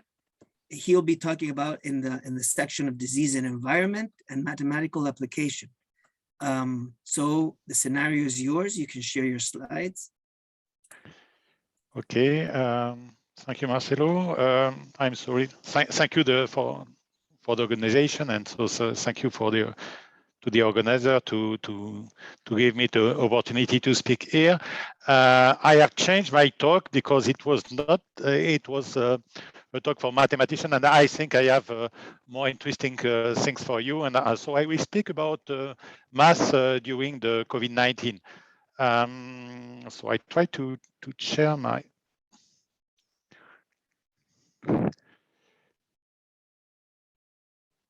Okay. Can you see the presentation? Yes, no problem. Okay, so I will speak about mass again, COVID-19.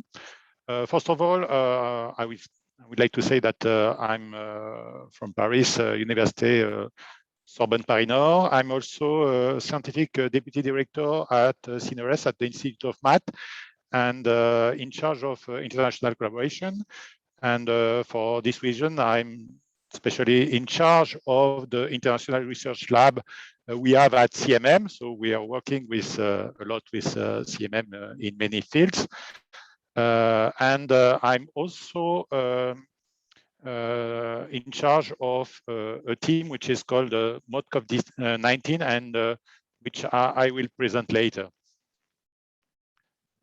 Oh, I have some problem. Okay.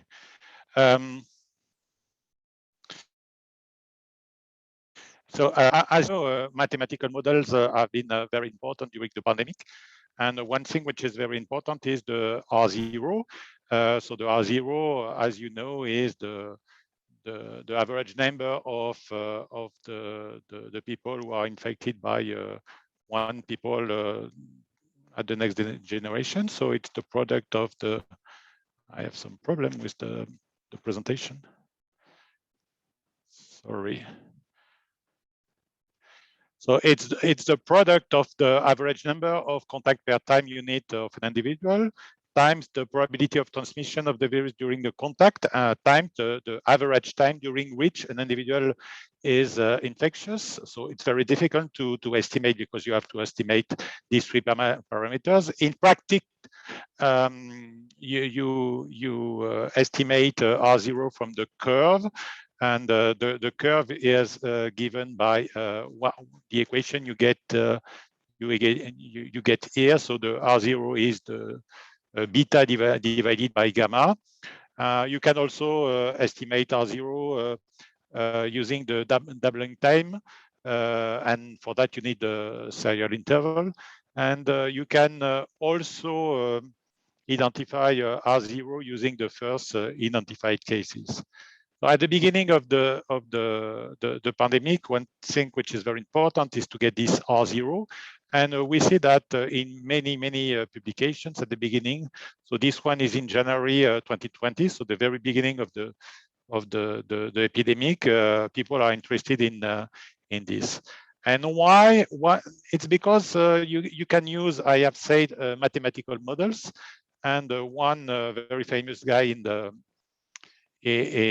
this field is Neil Ferguson at ICL, Imperial College London. And Imperial College London has written a certain number of reports, and in report number 9, so it's in March 2020, Neil Ferguson gave some indication about some projection for the epidemic. So one thing which is very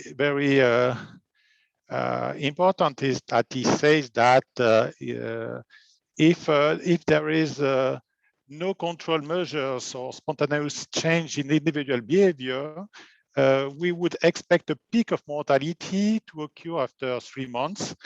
And if R0 is 2.4, they predict that 81% of the UK and US population would be infected over the course of the epidemic. And the consequence would be more than 500,000 deaths in the UK and 2.2 million in the US. So people have to do something. So this is projection. You can think about whatever you want, but this projection have been used by politicians. So what is done here? So remember, the paper is mid-March, and at the end of March, the lockdown is everywhere in the world. And if we want to see the evolution, so this start in January 2020, and so the more is blue, the more you have lockdown. And you see at this time, so just after the publication. So the consequences are huge. So the question we can ask is, what about the researcher? Because here it's just a team. What about the researchers, and what about the connection between the research and the politician? So there is a study made by in Switzerland about the confidence the researcher have in the politician and how the policy makers use the scientific advice. And what we can see is that France is very low, so there is not a lot of confidence in the policy makers. And here you can see Chile. Chile is just at the end, just before USA and after Brazil. So researchers are not very confident. So what we can do is that researchers can decide by themselves to study the evolution of the epidemic, or many things related to the epidemic. It's what we have done in France with ModCov-19, and I will speak about this. The goals of ModCov-19. So it's a sort of platform, a group.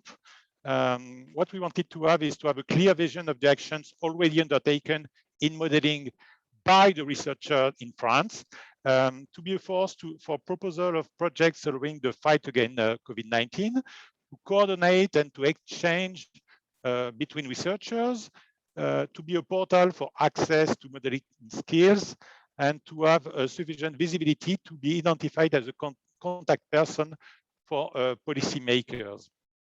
And we wanted to be able to respond quickly request for expert analysis and interpolation in modeling. So it was created in March 2020, and I will give you some examples. So as we have seen, one thing which is important for policymakers is the evolution of the epidemic, but it's not the only thing. We have helped for one thing, which is the evolution of the epidemic in Mayotte. So Mayotte is a small island near Madagascar, and it's very specific. And we have used a researcher who is called Vincent Calves, research director at CNRS, bronze medal in 2014. He has 2 ERC, so the grants from Europe. And he has coordinated a team to help people in Mayotte for decision. For example, they have decided the lockdown. And this action is still continuing. One other thing we can do with modelization, and which is very different than projection, is to make a very better schedules and classroom assignments. For that, Bertrand Maury, who is also in ModCov-19 and who is a specialist in crowd movement, focus on modeling the movements of different groups within schools, and so he can give a score associated to the schedules and the classroom assignments, and then take the best one, or at least the one with the less contact. One other example of what we have done is to help for the end of the first lockdown. It is a collaboration with the DGA, Direction Générale de l'Armement, which is related to the army. And we have been asked to help them to develop an application which is called the DECOV.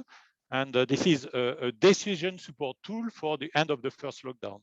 And this tool has been used and deployed in one of the regions of France called the Grand Est.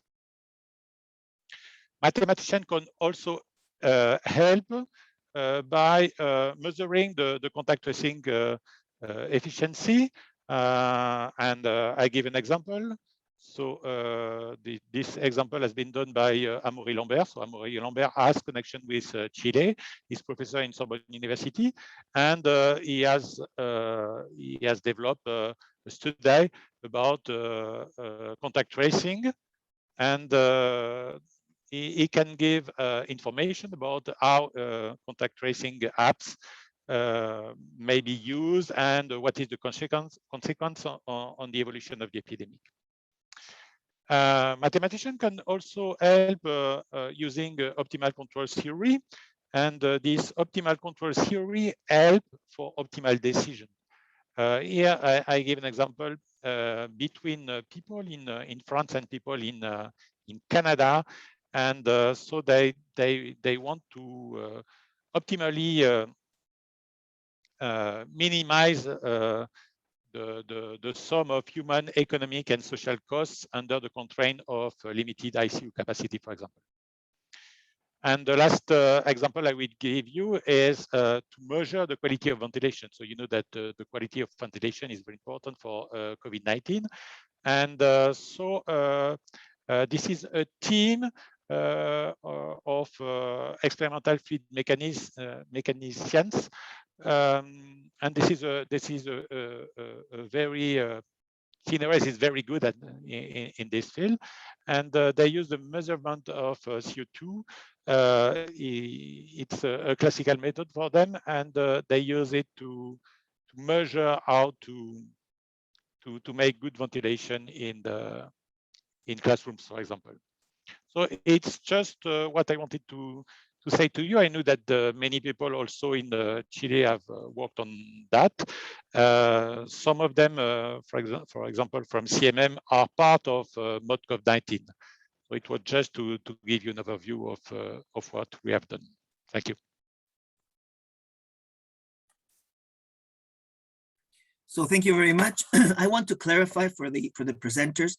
At the end of the session, we have a round table that's where questions will be asked. So so stay tuned for. I'm sorry, but I have a train and I will not be able to be during the roundtable. I'm very sorry for that. Nothing I can do about a train. So. Sorry. Have a nice trip. Thank you. So the next presentation, could you stop sharing your slides, please? Okay. So the next presenter is Leonardo Vaso from the University of Chile, and he's from the Faculty of Engineering. So Leonardo, all yours. Thank you, Marcelo, and it's a pleasure to say hi to everyone. I know this is the Chilean French or French-Chilean Academic Forum. What I'm going to show you has no interaction with France yet. I can only say that I lived in France for 4 years, and my kids study in a French school.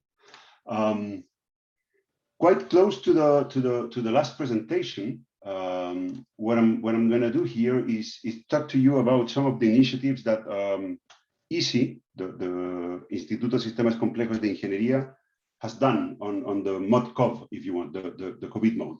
And in particular, I'm going to talk about the role of the mobility data during the COVID-19 crisis.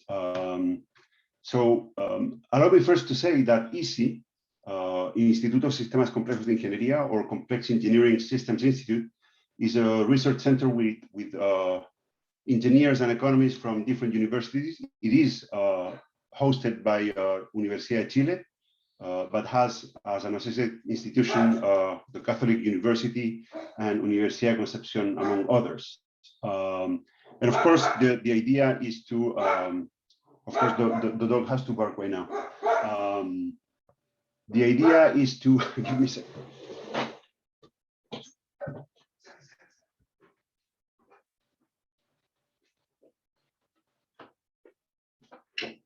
Sorry for that, I had to open the door.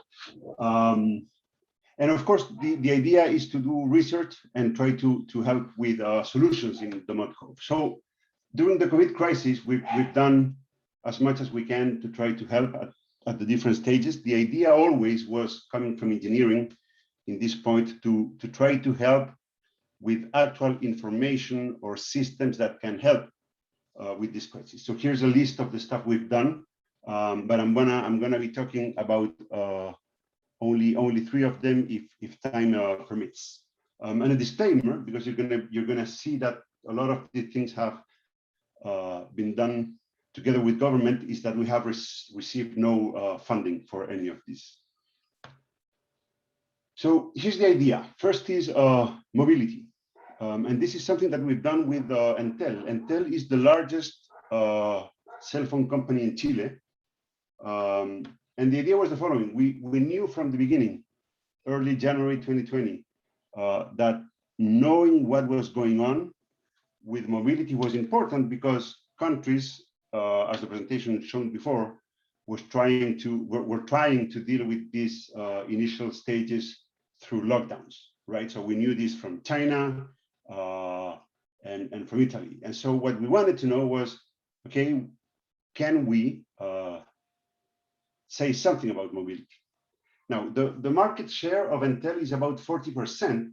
And so what we did is we worked on trying to use the information you get from connections between mobile phones and the infrastructure to try to understand mobility. And so we created three different viewers of mobility, and we were providing information. The first one was quite ugly because we had to do this on a rush, and it gave us the first idea of what was going on. Very important information. First idea: during the first full lockdown of Santiago in May 2020, mobility did not reduce, not even close to what was expected.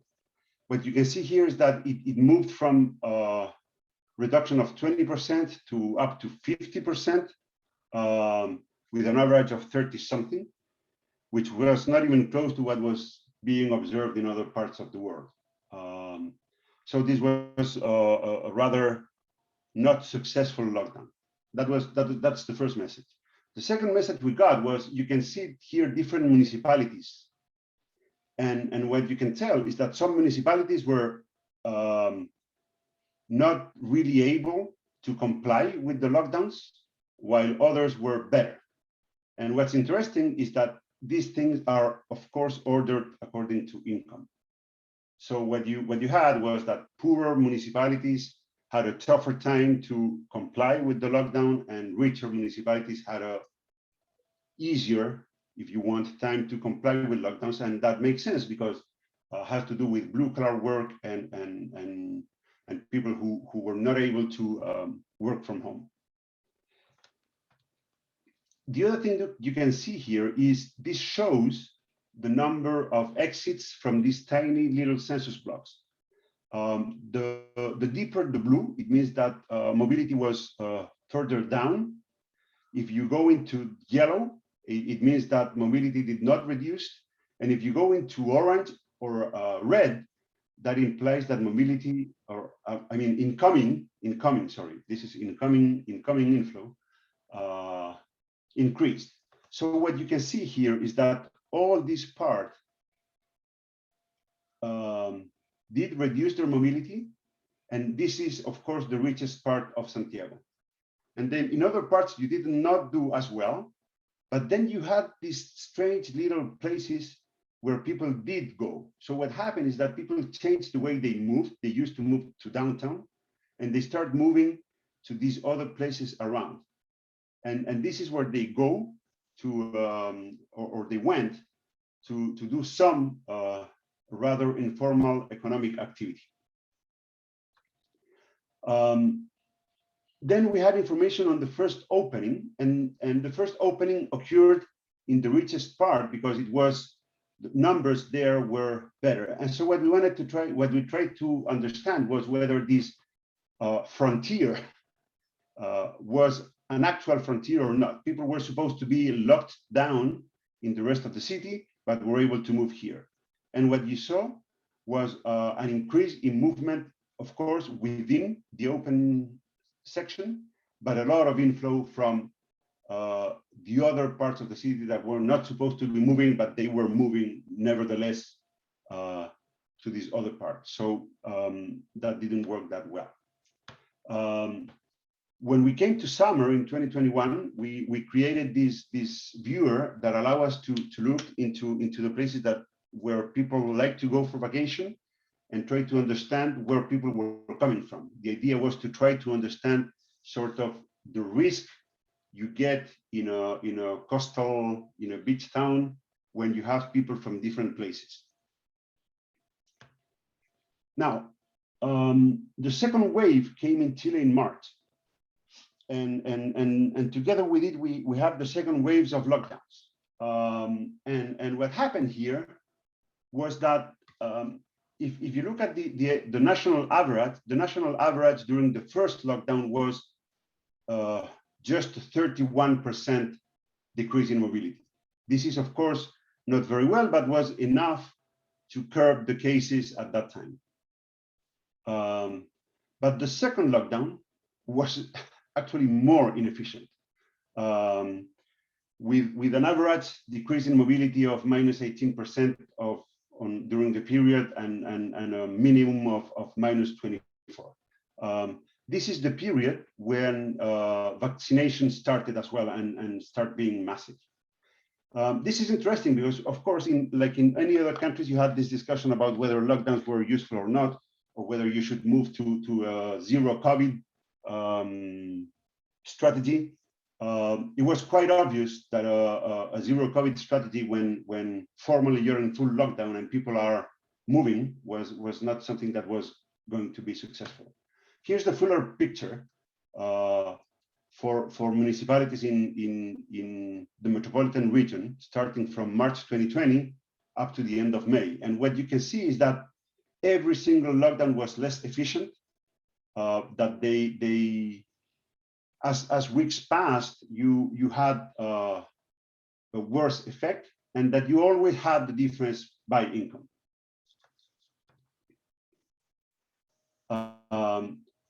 Where are we now? now that we're open, well, mobility is still decreased at about 10% because we're still not back in full activity. Universities, for instance, are not fully teaching in person. We're still teaching online. But you can see this is what happened with mobility, and lockdowns were no longer efficient. Now, this information was very useful, was on the news everywhere, and we're used to, if you want, there is the stuff you want. You would like people not to move, but people were moving. That was the truth since the beginning. Now, the next question was the following, and this is something that we tried to deal with in last November last year. You knew that people were moving, even without lockdowns. Even with lockdowns, people were moving. And so you have the information of cases. For instance, here, this is for Valdivia in the south. And you knew where active cases were. And one could think that around these active cases, you would have other cases that are not yet symptomatic or that would be asymptomatic, and you would like to capture them. But if you go to these places during weekdays and during working hours, you won't find them because they move. This is what we're looking, they move. And so what you have in this graph is where the active cases live. And here is inflow, where people move. And so the question is where to test. Now, something that is important is that it is a little bit deeper. We have this paper that is now accepted in management science. I think it's not out yet, where we study the social divide of social distancing. And what happens is that not only you have the difference according to income, but the most important predictor of future infections is where people are coming from and where they are going, in the sense of what we call mobility adjusted by risk. That is, if you're coming from a place where you have a lot of active cases and you're going to a place where there is a lot of active cases, that predicts the future of cases better than just mobility. And this is what this graph shows. So what we did next was try to answer the question where to test. So how to do strategic testing through mobility to guide what it's called in Chile BAC, the active case search, búsqueda activa de casos in Spanish. And so the idea was the following: to identify zones in cities and municipalities where to prioritize testing to do this active search during working hours. The focus had to be on the destination of the trip and not the home zones. So the methodology was to create an index to prioritize these census blocks. And so we used the mobility data that I showed you before and epidemiology data coming from the Health Ministry and the Science Ministry. And we pursued the calculation of an index, which we call the BAC index, to reflect the estimation of the flow of active cases, positivity, and where to maximize the probability of capturing asymptomatic cases during the operation. So the idea is as following: you have census blocks, and you have the known cases, the red ones, and you have a census block that is your objective to study whether this is a good place to go and test or not. And so you have the inflow, the mobility information. We know that. This is, of course, not online. I think I didn't tell this. It takes a lot of time to process this data. It's millions and millions of data. So what we're looking at, it's a week later. I mean, we're looking a week in the past at least, and not this is not the big brother idea at all. And so we have the inflow, the mobility info, and we have an estimation of infected asymptomatic population based on what we see. And we used last week's info to project the next week. I don't think I'm going to have time to explain why one census block like this one, even though it has a lot of possible cases, is a bad place. It would not test enough because there is not enough people. And between these two, even though you have more people, more infected people in census block 1 than in census block 2, your probability of capturing asymptotic cases is larger in block 2 than in block 1. So you would like block 2. And we calculated this back index, and what I want to show you with these graphs is this is residence, cases by residence, this is mobility, and the index gives you something that is in between. It tells you these are the two best places to go and test. And we start doing this at a national level. So we are still calculating this back index, and we provide every single Servicio de Salud who are in charge of this and Ceremis with maps every week. And we provide with maps, and they can navigate these maps, and they try to look at where are the places in the public space where they can put these testing sites and do PCRs and look for asymptomatic cases. It's for free. You just go there and test. So the idea is try to maximize. Now in Chile, about 25% of the detected cases are asymptomatic. And we are still writing this paper, but following this index, you capture about 2.5 times more cases than in other operations calculated in some other way. Marcelo, you tell me if I'm going over time. You're starting to go over time now. Now, okay. I'm gonna do 2 slides.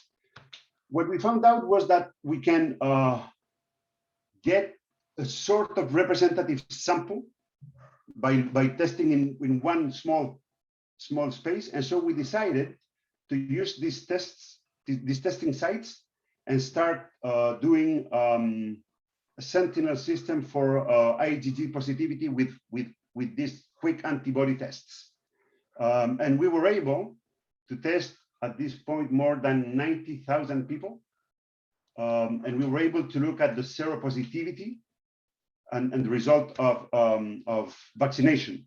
And so we have this paper that came out very recently in the Lancet Infectious Disease, which tells you about the change in seropositivity according to vaccination and week of vaccination. This was a national effort that we did here. You can see how we were by finger prick, and we were able to get a quite representative sample with large numbers, and we were able to see, for instance, that the positivity of the Sinovac, the largest vaccine in Chile, start decreasing.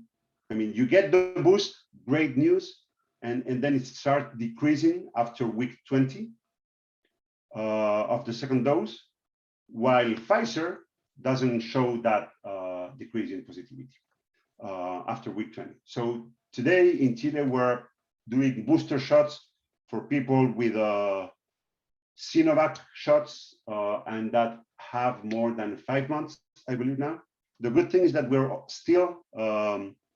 still doing this project. So we have now about 1,000 individuals with a booster dose of AstraZeneca over Sinovac, and results are looking very good. But that was what I wanted to tell you at this point. Thank you. So thank you very much. And we will move to the next talk. Remember that there's a round table at 1, so all questions will be asked there. So if you can be here, will be ideal. So the next presenter is Sandra Cortés from Pontificia Universidad Católica. Sandra, are you around? Sandra?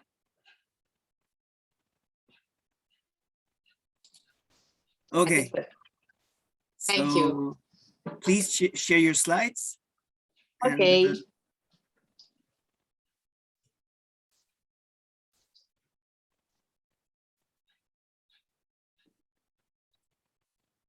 Okay, so. Do you see my screen? Yes, it's up. Okay. Thank you. I'm ready. Go ahead, it's all yours. Okay. Thank you so much for this invitation, for sharing our work on pesticide exposure and health in the Chilean population. My name is Sandra Cortés. I'm professor of the School of Medicine, and I don't have a conflict of interest to declare because all our research is funded with the national agency and also from the Pontificia Universidad Católica. We are working in a small county called Molina in the central area of Chile. You can see in this figure, we are 2,000 kilometers to Santiago. And in this small county, we study several exposures to pesticides and other chemicals that are used in agricultural activities. In this area, as you can see, there are several vineyards and other special sites of interest. It's a small country with 7 tasas, and they work a lot in tourism also. But this area is especially dedicated to vineyards and fruit trees and forestry. You can see this is a picture of the urban area, and all the places are surrounded by agricultural activities.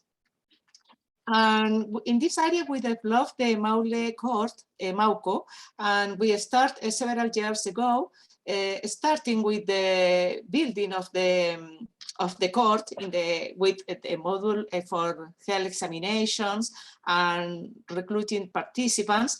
And after last 2020 year, we developed a Sentinel Center for COVID, and also we developed an environmental surveillance of the SARS-CoV-2 on wastewater.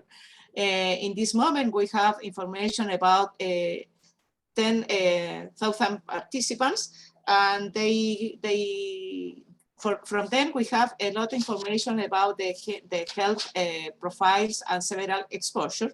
And among them, I am the person of charge to evaluate the general and occupational environments to study exclusively chemical exposure in the environment and in workers dedicated to agricultural activities.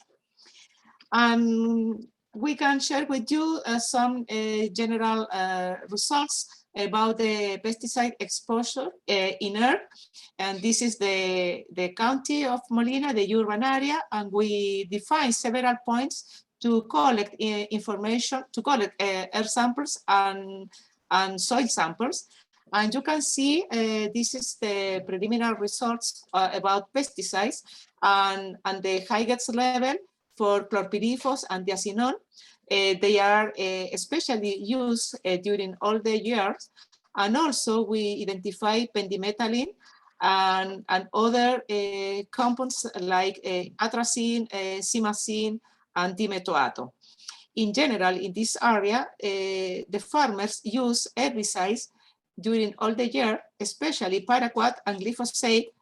And also they use insecticides and fungicides, especially in summer and winter. And for us, these results were very important because it was the first signal of the exposure to pesticide. And in this case, we are the first report on chemicals in air from this cohort study.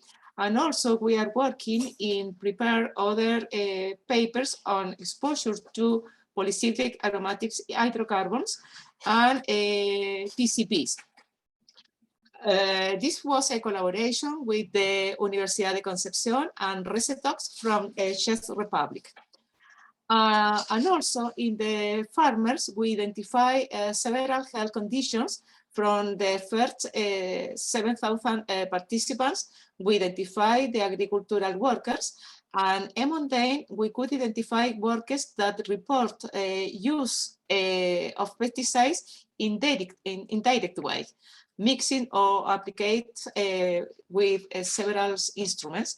And also we identify some agricultural workers that they are not directly exposed to pesticides. And we compare these three groups, agricultural workers that use directly pesticides, other farmers with not direct exposure to pesticides, and other no agricultural workers that they do different activities related to services. And we identify in these groups a strong risk factor, for example, smoking or binge drinking. And also we measure BMI, and we identify a high prevalence of obesity in this population.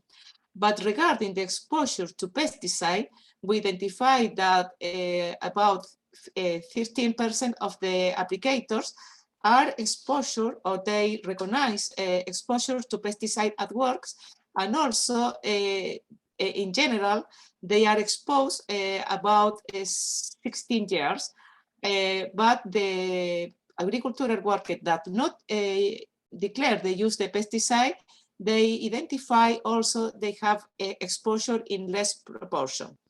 And interestingly, they report a very low use of personal protection elements. For us, is very important, these results, because these people working without any protection for pesticide or for other conditions, for example, sun. And when we analyze the information about some conditions related to chronic disease, we identify a strong difference in the arterial pressure among the applicators in general, and also they have a high prevalence of dyslipidemia, but we don't have a clear difference among the groups.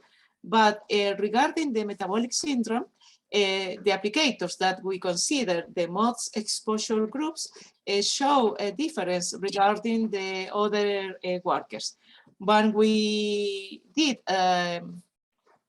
multi-analysis comparing the groups considering the applicator as the most exposure and the no applicator with the less exposure groups, and we did stratify analysis by sex, and we identified that the risk in men for dyslipidemia is very important because it's significant. We identify significant difference in the men's applicators. In ways significant, they have a 37% of more risk than the workers not related to agriculture. And also in women, we identify small groups of women that use directly pesticide, but identify the highest risk for diabetes in this group, and also for metabolic syndrome. And these results, you have, we identify the groups using only questionnaires, and we need to improve our exposure assessment in this group. In general, we are ready for new proposals. We are working, considering those preliminary results, where the general population in MAUCO agreed with the Chilean health profile for chronic disease, but we know that this group have occupational exposure, especially to pesticide, and because for us it's very interesting, the limited use of protection elements and the exposure to mix of chemicals. And so we have the opportunity to improving our exposure assessment in these workers, considering different activities and routes of exposure. For this, we need to improve the use of matrix of exposure as we are too, and also biomonitoring and triangulation of methods, because we need to identify more specific difference regarding the exposure. And for us, it's very important to improve the collaboration for biomonitoring, especially in biological samples that we have stored in our biobank. And also we are preparing other proposals considering three ways for improving the exposure assessment. The first is based on geospatial analysis regarding the sale of pesticides, the land use, and the pesticides, type of pesticides, and satellite image for analyzing together the clinical information that we have from the National System of Statistics and all the data from MAUCO. And also we are working in prepare case study for agricultural communities in the rest of the region, the Maule region, and also in the north, in Coquimbo, because they have a similar activities, agricultural activities, but in this area, the pesticide uses are different. And for that, we propose working in biomonitoring in serum and urine samples.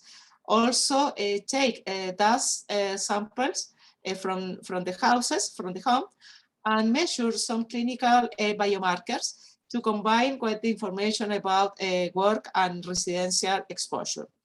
And also, during the development of the whole cohort MAUCO, we are working with other team research in nested studies on microbial resistance. And also we have from the MAUCO cohort several information for case control studies on COVID-19 and serological surveillance and surveillance on the virus. And together we have some information about other studies in development as gallbladder studies and genomic analysis. We are interested in working also improve some interventions. For example, we are working on Helicobacter pylori infections, but also we are interested in other interventions that could be used in agricultural farmers.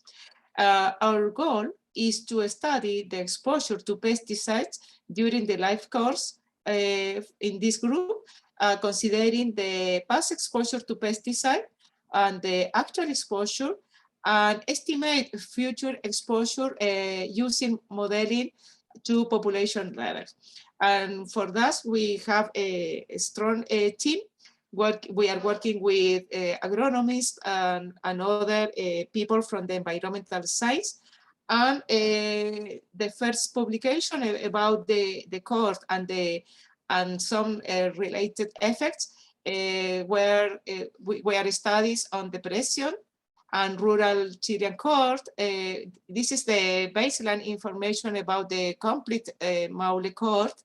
And also we are collaborating with the Agrico consortium that this is a consortium working on exposure to pesticide and effects in farmer in different places of the world, and they depends on the World Health Organization and the International Agency on Research on Cancers. We are part of the Agrico consortium, but we need to strengthen our collaboration with them. Also, we are working on exposure to mycotoxins, that in this area is very relevant, the exposure to mycotoxins.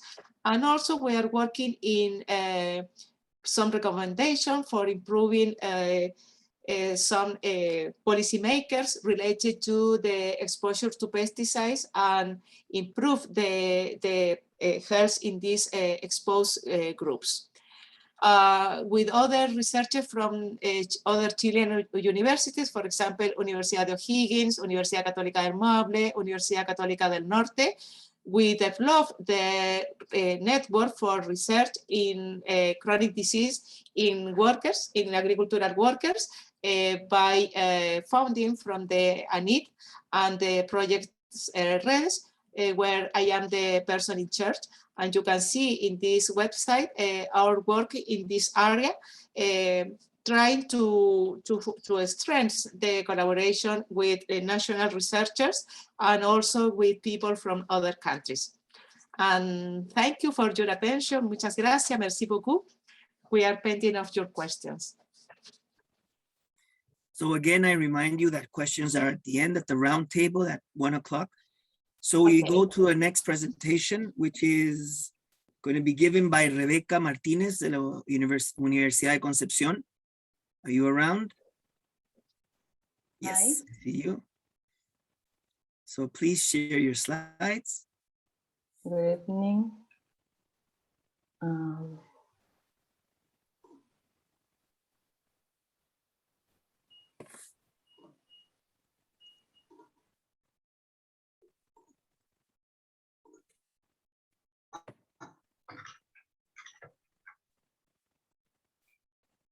¿Se ve? Sí. Sí.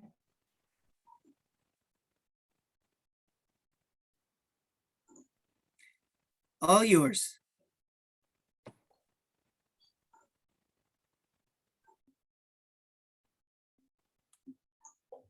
Yeah. Good evening. I appreciate invitation in the collaboration in science between Chile and France. My presentation will be focused on the importance of this collaboration from my experience and the main results we have obtained together. The following presentation is entitled Hydrological Modeling to Understand Global Change Impact, an international collaboration. My name is Rebeca Martinez. I have recently obtained my PhD degree and now I'm working as a postdoctoral research at the Center of Water Resource for Agriculture and Mining at the University of Concepción.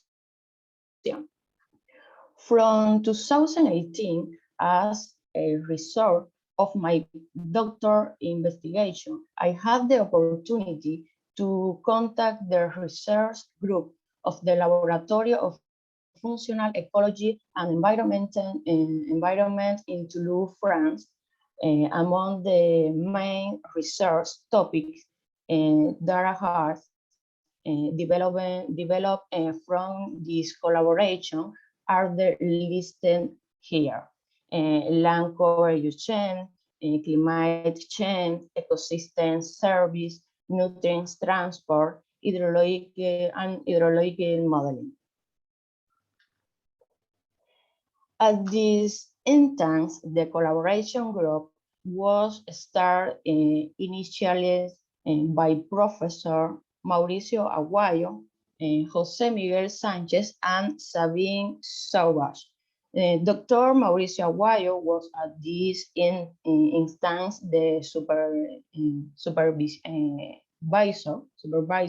of PhD thesis, and Dr. Jose Miguel Sanchez was the external reviewer during the thesis project defense presentation.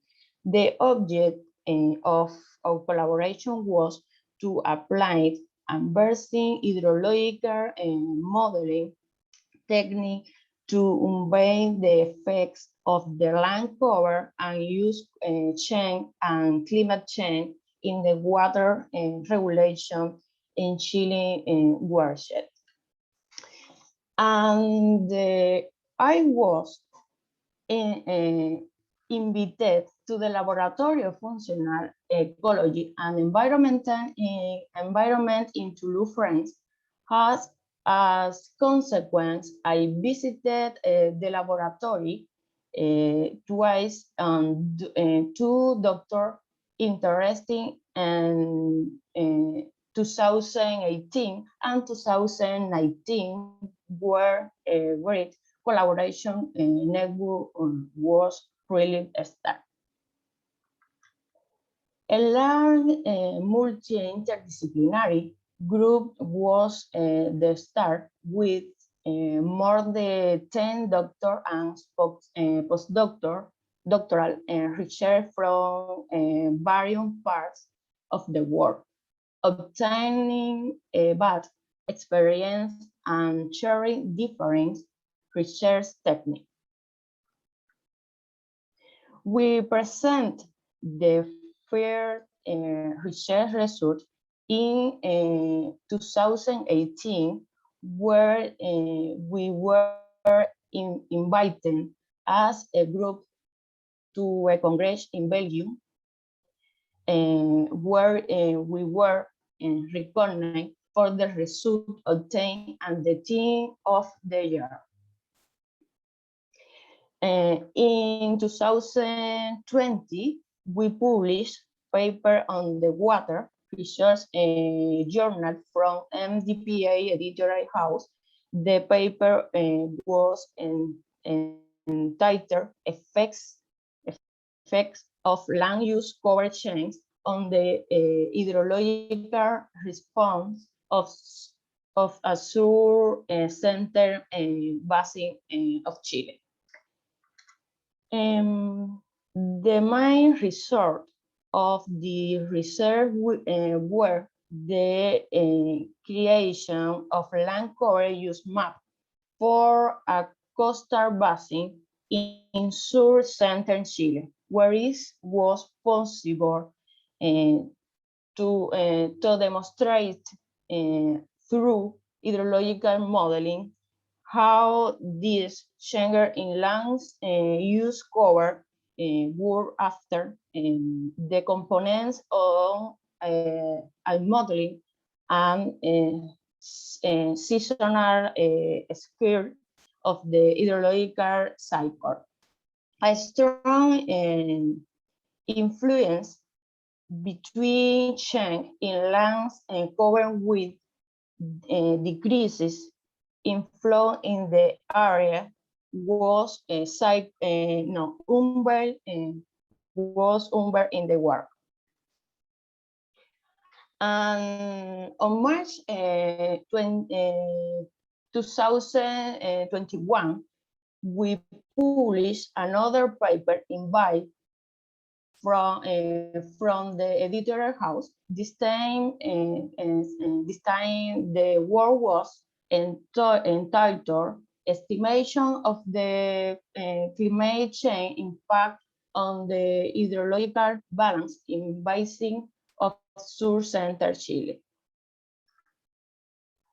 As the main result, we model different scenarios of a future climate change estimation for performance of the components of the hydrological cycle for two basins of under mountain in the Sur-Center zone of Chile.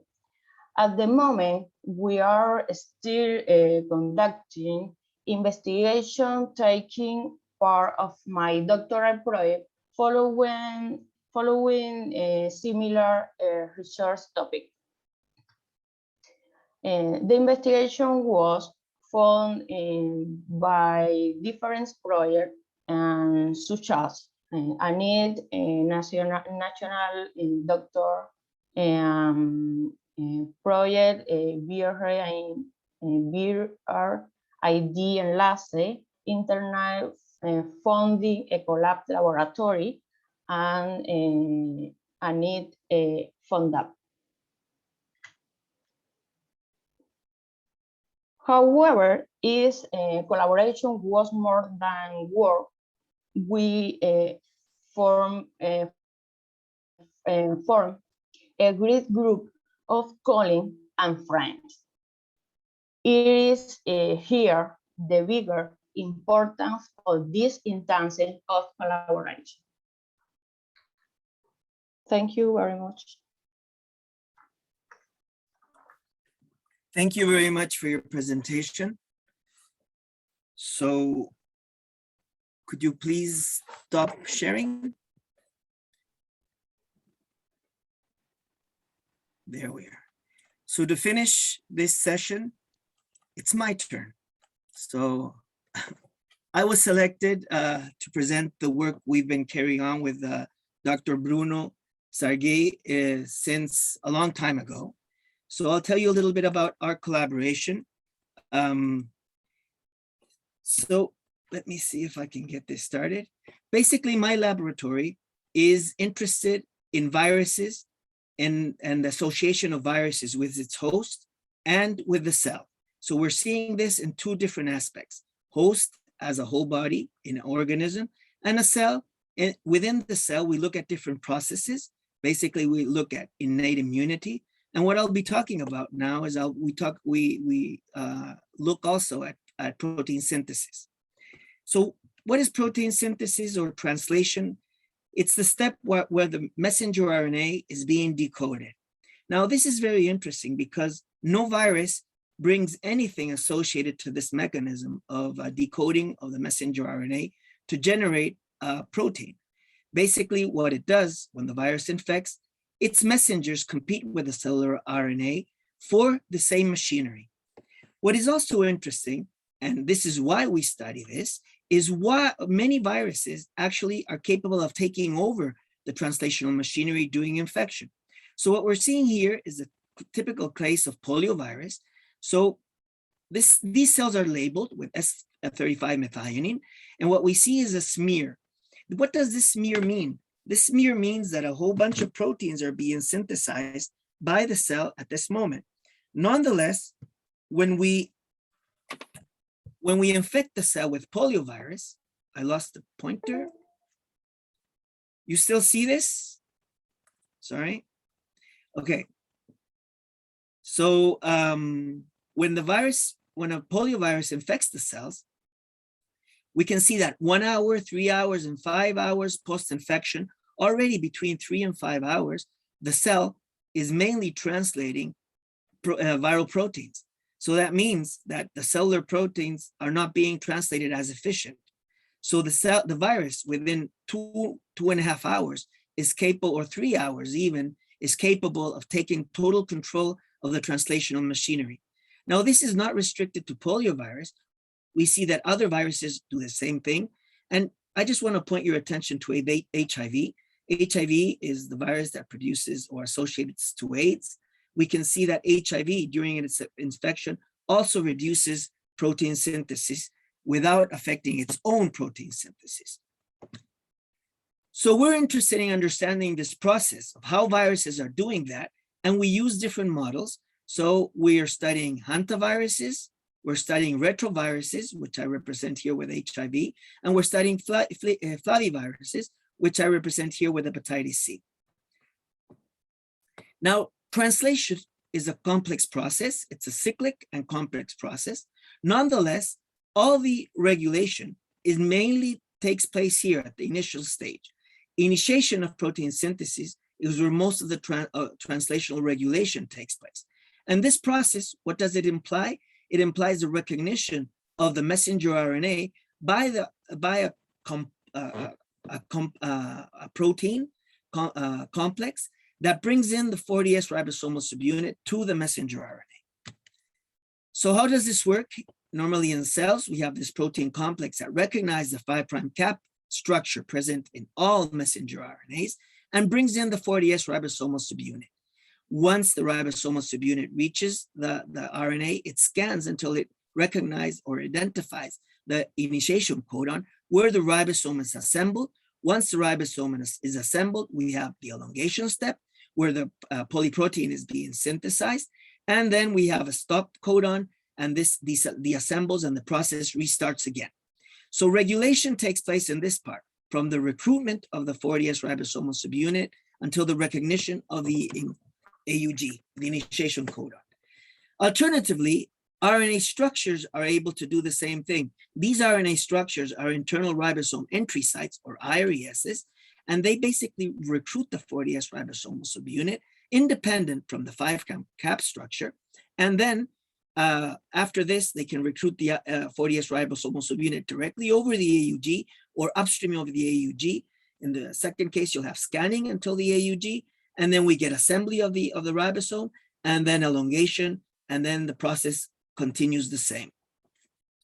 So now a little bit about the collaboration. Where did this collaboration start?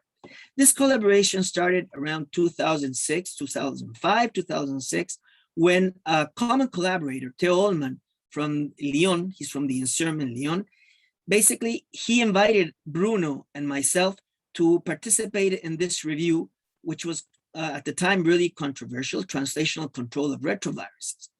And at this time, I got the chance to know Bruno and know his work.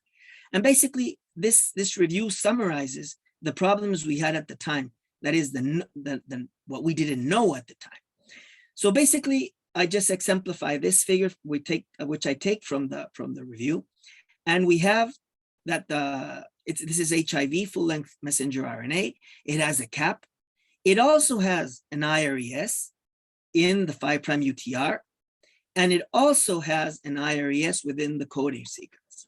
So this is really interesting because this means that this RNA can recruit the initiation complex at the 5' end, in the 5' UTR, or in the open reading frame. So basically we have different sites of recruitment, and what we wanted to understand is how this is happening. Now, Bruno's interested in this IRES and this IRES. My lab is mainly focused through this year's in the first IRES, which is the one in the 5' UTR. So this is what I'm going to be talking about now. So basically, in this work, what we did, you have to keep in mind this following notion. IRESs were defined as RNA structures capable of recruiting the translational machinery.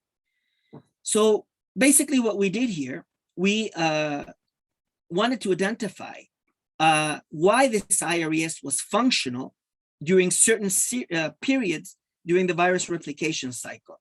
And that period, it corresponds to the cell cycle point, which is G2M. Now, the first problem we had with that was that, in fact, we did not know what the structure of the RNA looked like. So in collaboration with Bruno, because Bruno is an expert in RNA structure, actually, a student of mine went to Bruno's lab, and they came up with a structure of the 5' UTR of HIV. What was interesting is that when we studied this structure under different conditions that included, for example, G2M, what we found is that the structure was modified. So we were very happy because this means or suggested that we had an on structure and an off structure. So what we did, we developed a whole bunch of mutants to stabilize all the individual structures. So we're not working with a population. But what we found is that all structures worked exactly the same in terms of translation. So this broke a little bit the paradigm, showing that all structures translate. So then we had to switch this. And what we actually did was identified proteins, cellular proteins that were capable of binding this region. And we postulated that these proteins actually were responsible for the activity of recruiting the ribosome. We did another set of experiments to verify this. And what we did, we took RNA from patients now. These are variants. So these were taken from individuals that were infected with HIV. And we find that translation varies. Nonetheless, when we did the structure analysis, the structure stays rather the same. So again, what we were seeing here is that structure didn't have very much association with a regulation or downregulation of translation. And most probably, what we were seeing, it was a regulation associated to a complex. Where we stand today is that we've identified a whole series of proteins that actually bind the RNA and regulate cap-dependent translation, IRES-dependent translation, and we're trying to understand how this works.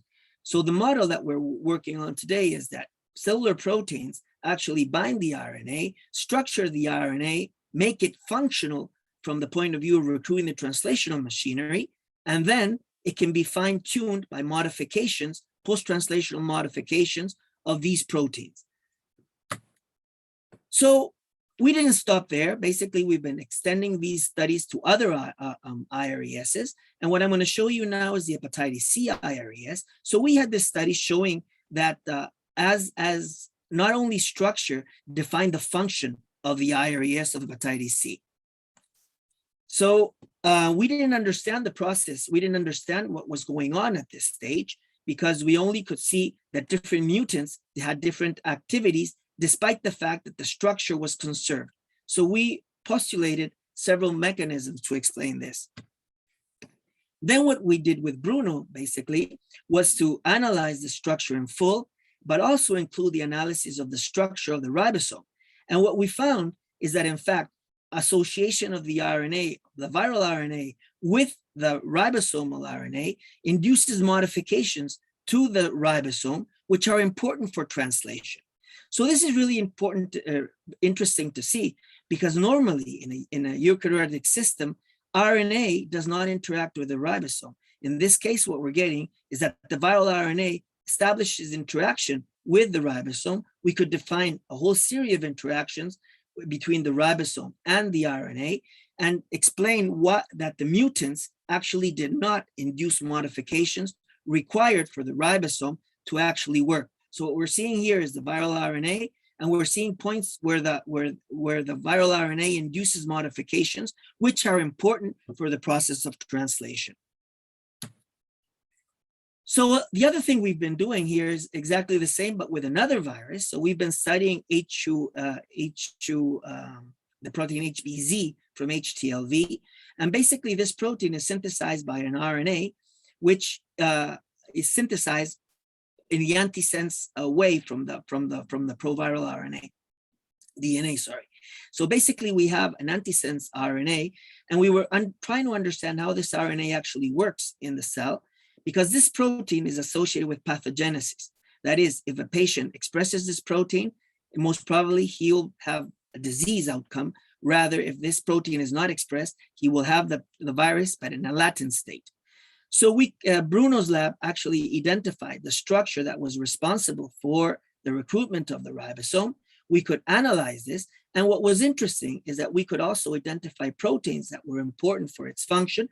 And we could modify we could inhibit post-translational modifications and show that by doing that, we could inhibit virus translation specifically. And this is the last work I wanted to share with you. And this work basically it goes through the same theme, but with a different virus. In this case, we're studying mammary tumor virus that what it does, as it says, it was associated with tumors in the mammary. And what is interesting here is that when you find tumors that have this virus, at the moment you analyze the tumor, the expression of MMTV is extremely high. So it was always thought that the virus was the one that induced this transformation. So actually what this paper is actually showing is that it doesn't seem to be the case. And why? Because we could identify that this IRES of this virus actually requires cellular proteins. So we identified PTB as being one of the proteins that it required. And what is interesting is that PTB has different isoforms. And there are isoforms that do not stimulate translation, while other isoforms, such as PTB1, stimulates translation. So we see that PTB2 doesn't stimulate translation, and PTB1 does stimulate translation. Now, to make the long story short, due to time, basically what we see is that normal cells only express PTB2. However, when cells transform in the context of a mammary tumor, basically there's an isoform switch, and now only PTB1 is being expressed. So what we postulate in this paper, in fact, is that, in fact, it's the isoform switch that induces virus translation, therefore virus replication in the context of a tumor. And most probably it's not the virus that is inducing the tumor per se. So a lot of people have done this work. We haven't done it, most of them young students. These young students have had the opportunity of traveling to Bruno's lab, and Bruno's students have come to our lab and as part of this collaboration. So this has taken a long time. We would also like to thank other international collaborations from France, and United States and Canada. And Bruno would like to thank other collaborators in Chile that have allowed this work to carry on. And of course, all the funding agencies that have funded this work throughout the years. And thank you very much. And that would be my presentation. And that, I think I was on time. So I will stop sharing. And Andrea, you're here? Yes, you're here. Yes, So give me 1 minute, please. Okay, no problem. So thank you for participating and thank you for staying so long or coming back to the meeting. Now we're supposed to have in about 6 minutes a round table. So I think we will rather wait for the other people to incorporate if they want to, because we're a little bit early in time.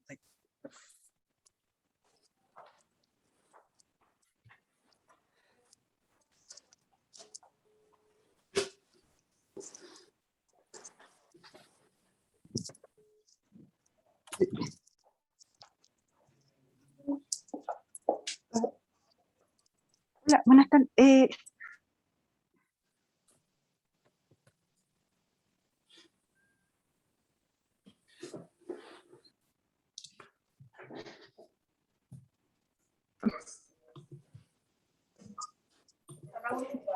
Maybe we can just start if there are any other question about other topic.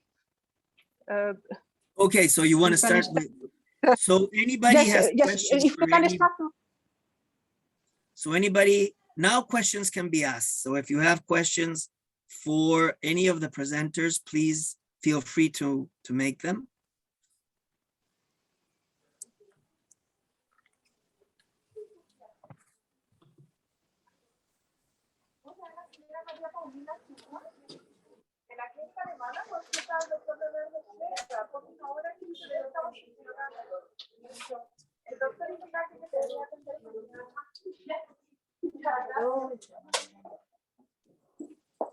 Me dijo David.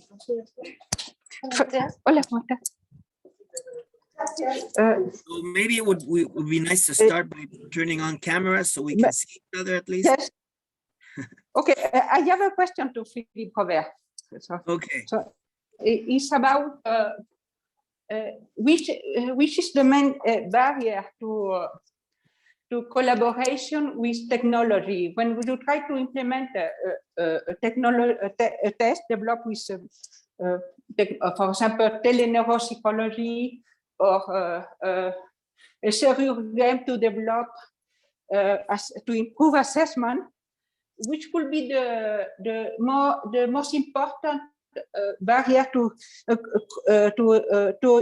international collaboration based on this kind of tool, considering cross-cultural issue? Well, my feeling is, if it is the question is related to international cooperation and most particularly Chile and France. I think that we have to deal with the language issue because in order to that the technology that has been used, that will be used directly with the patient, is adapted to the language. Well, I think this is a major problem for international collaboration. After this, perhaps, and we move on the research field, I guess that we need at one time to make a multi-center study, including the different country. This is something what we are doing now, for instance, with other colleagues from USA and Switzerland. So I think that at one time, if for instance, the telemedicine tool could be used in Chile, we have to do the same study together.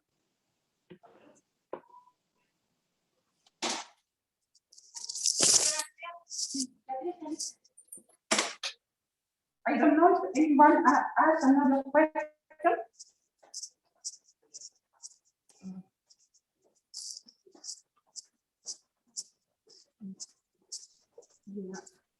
I have a general question. In this regards, funding. How is funding, or how can we fight to improve funding for collaborations? Because most of the funding we have, they don't include actually the development or doing science in both sides. Mostly it's funding for one side and traveling for both sides, or traveling for both sides. And that sometimes is not sufficient to fulfill the interest of both groups. So anybody has an idea on that?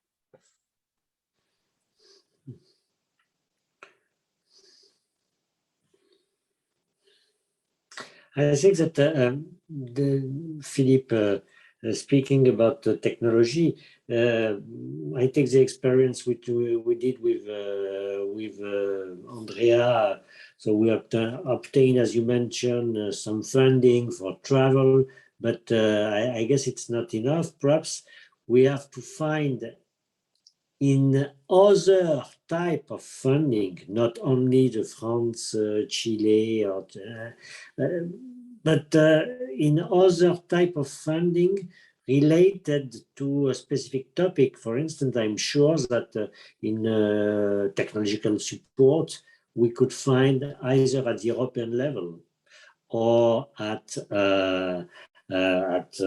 South American level, perhaps some international call related to the technology, and at the same time to try also to continue to have the seed money for the travel coming from France or Chile. I agree with you, but the point is that from Chile, I don't think we're going to get that much funding. That is very, very complex. We're in a very, very complex time. Nonetheless, Europe as a whole has really interesting fundings, like H2020, for example. Nonetheless, having this tight collaboration between France and Chile, it's very difficult to find Chilean and French groups that collaborate within these big macro projects. Why is that? Why are we kind of limited, or we have limited access to those kind of big projects, which would be very interesting for every side? I'm not sure that for the H2020, this is a very, very competitive call. But you think that Chilean people could be included?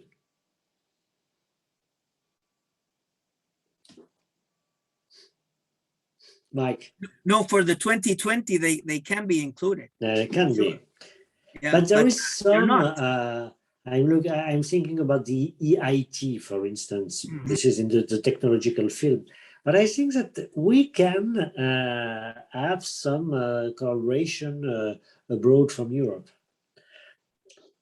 The important is to be aware of all the calls which are going on. Perhaps in structures such as the INRIA, which have some people most particularly devoted to looking at the call, could help on this side. I don't know. I can at the French level and at the level of my university also, I can have a look and ask for the people who make the warning.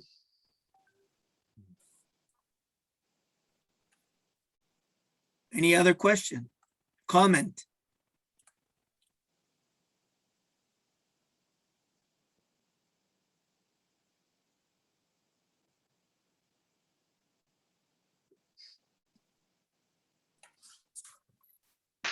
Andrea, we don't. Okay, do you hear me?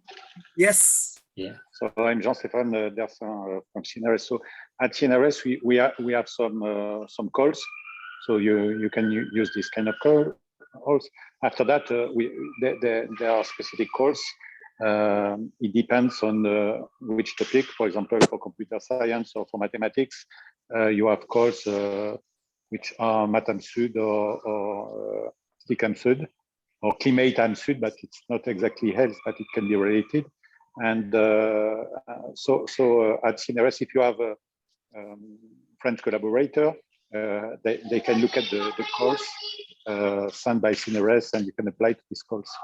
So usually it's not a lot of money. It's I think between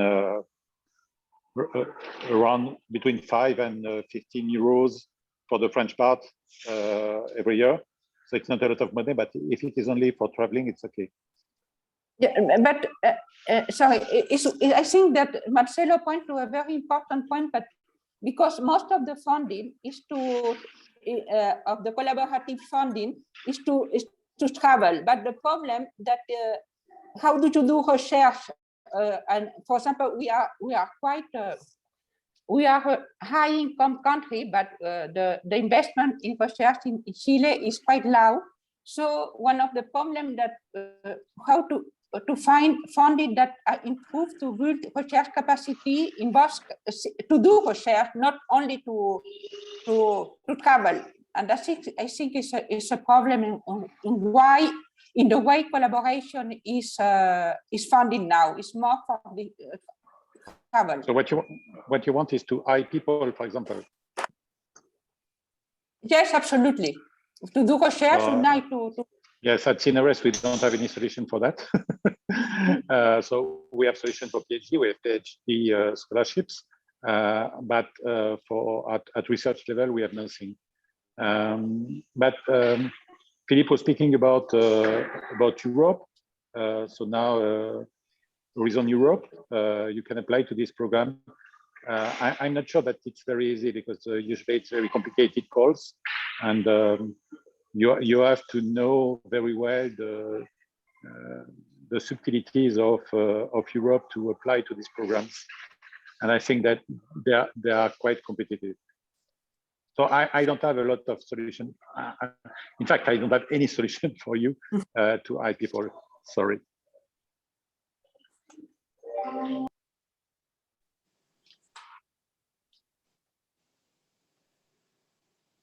Is there is any other comment about this point?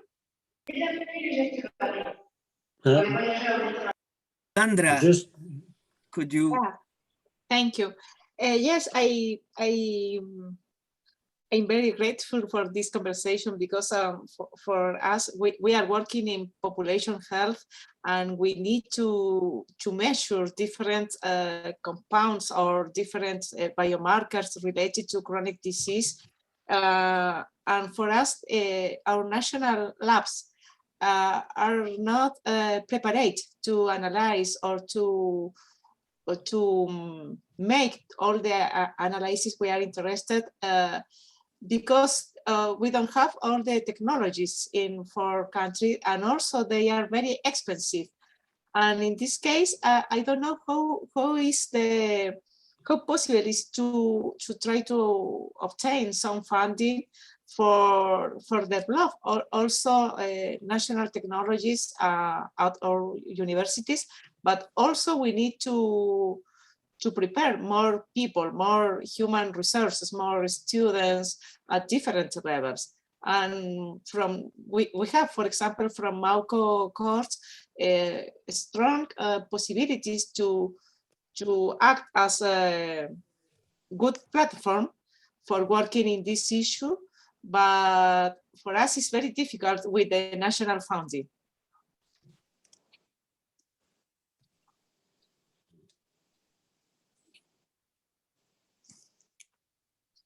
Sorry, I don't have any specific questions, and also I would like to open the discussion about the human resources and for the technology for improving our research.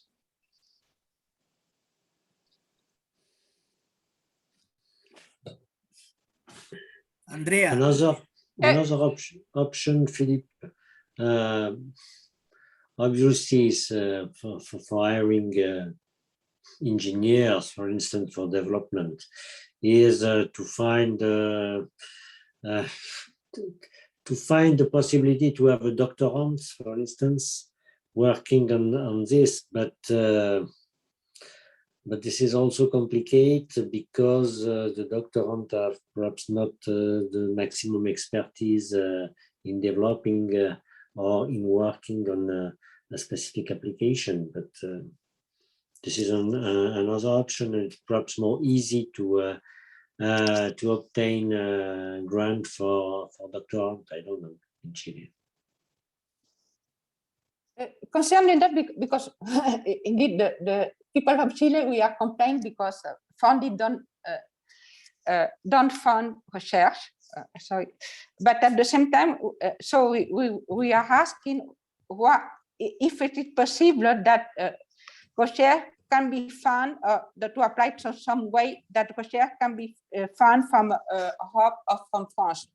The question is, do there is any interest, or can we from France to invest in countries like Chile in research, or how can we do to improve or to try to do like to investment of research in other non-European countries?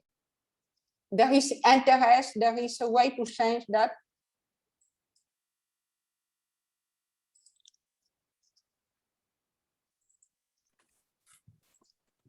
I don't think so. I don't think so at the time. I find it very difficult.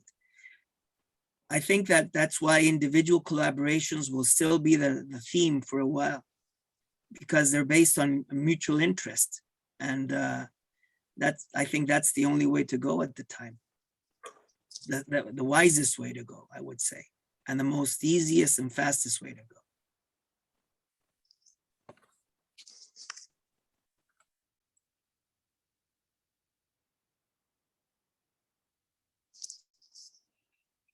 Any other? You have a question, or your hand is? I forgot to. Now it's loud. Any other comment on that, or any other issue?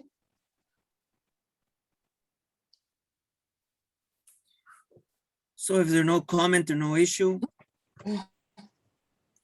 I have a general question, so maybe a little polemic. Do you think this kind of initiative, because this forum we meet about health, people from very different sides, from different expertise. We have we put quite some effort to organize that, and people that organize and the high level put much more effort. Do you think that this kind of initiative only to meet can have some impact in change the way to work in strength research? I would like to make a disclosure first, if it's possible. The disclosure is the following. I think these kind of events can be really, really helpful if they're organized properly. We were given a very short notice that we had to organize this. And it was I would say doing it in a rush never is optimal. So for the speakers, I apologize, because I mean, we were in the same boat as you guys. We just knew a couple of weeks ago, maybe last week, that we had to do this, and it was not easy. It was not easy. So thank you very much for participating. But answering your question, I think these kind of instances are extremely important if they're done properly, and if you can actually coordinate people. For example, the mathematicians today, you had two mathematicians from France and from Chile that did not collaborate, that were doing more or less the same, that maybe they can collaborate now that they know each other. That's up to them, but that was the whole idea of this, I think.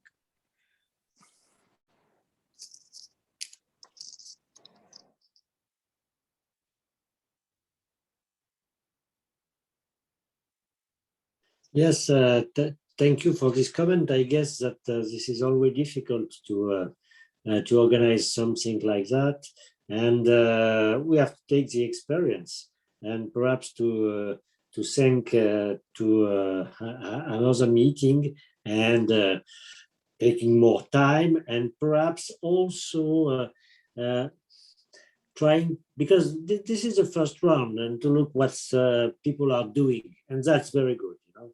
But after this, we need to say we are going to work on. I don't say anything on mathematics, for instance, and this is something which is totally related to mathematics, because people who are working on RNA or people who are working as clinicians like me are not totally interested in mathematics. So I'm interested to know that there is Chilean and French mathematicians that could join. That's okay for me, guys. You know?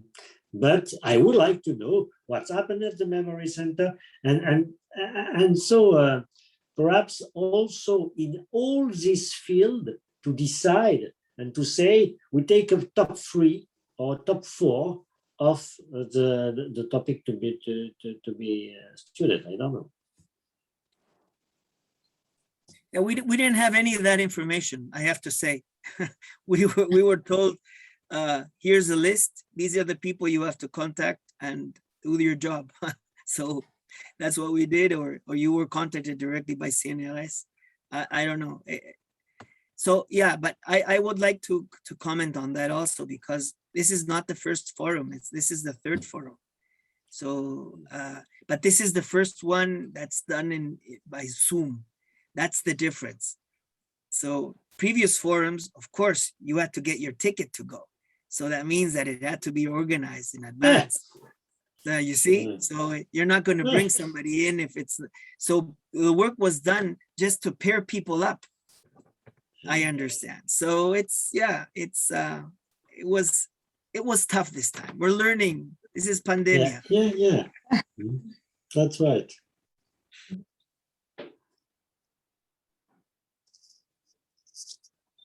Okay, I think we are on time, but as Marcelo say, it was we organized this workshop in a quite short time, and but I think we can learn from that, and I think we have we think we have almost all. We can say that there is a lot of collaboration, but one of the limits of the collaboration, we can say that is the way that how collaboration is funded. So maybe we can look to try or to put an open question that we need to look for other way to funding collaboration maybe.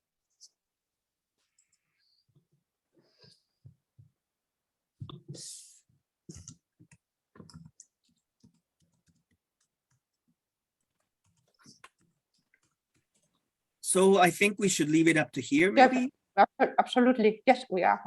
So again, thank you very much for joining. And I hope next time we'll do it better. Next time we'll be prepared. So sorry for that, quick notice. And yeah, we were named chair not very long ago. I mean, you would be impressed. So that's it. So have a nice night for you guys, evening for us, afternoon for us, and see you next time. Thank you very much. Thank you for the invitation. Thank you. As far as I know,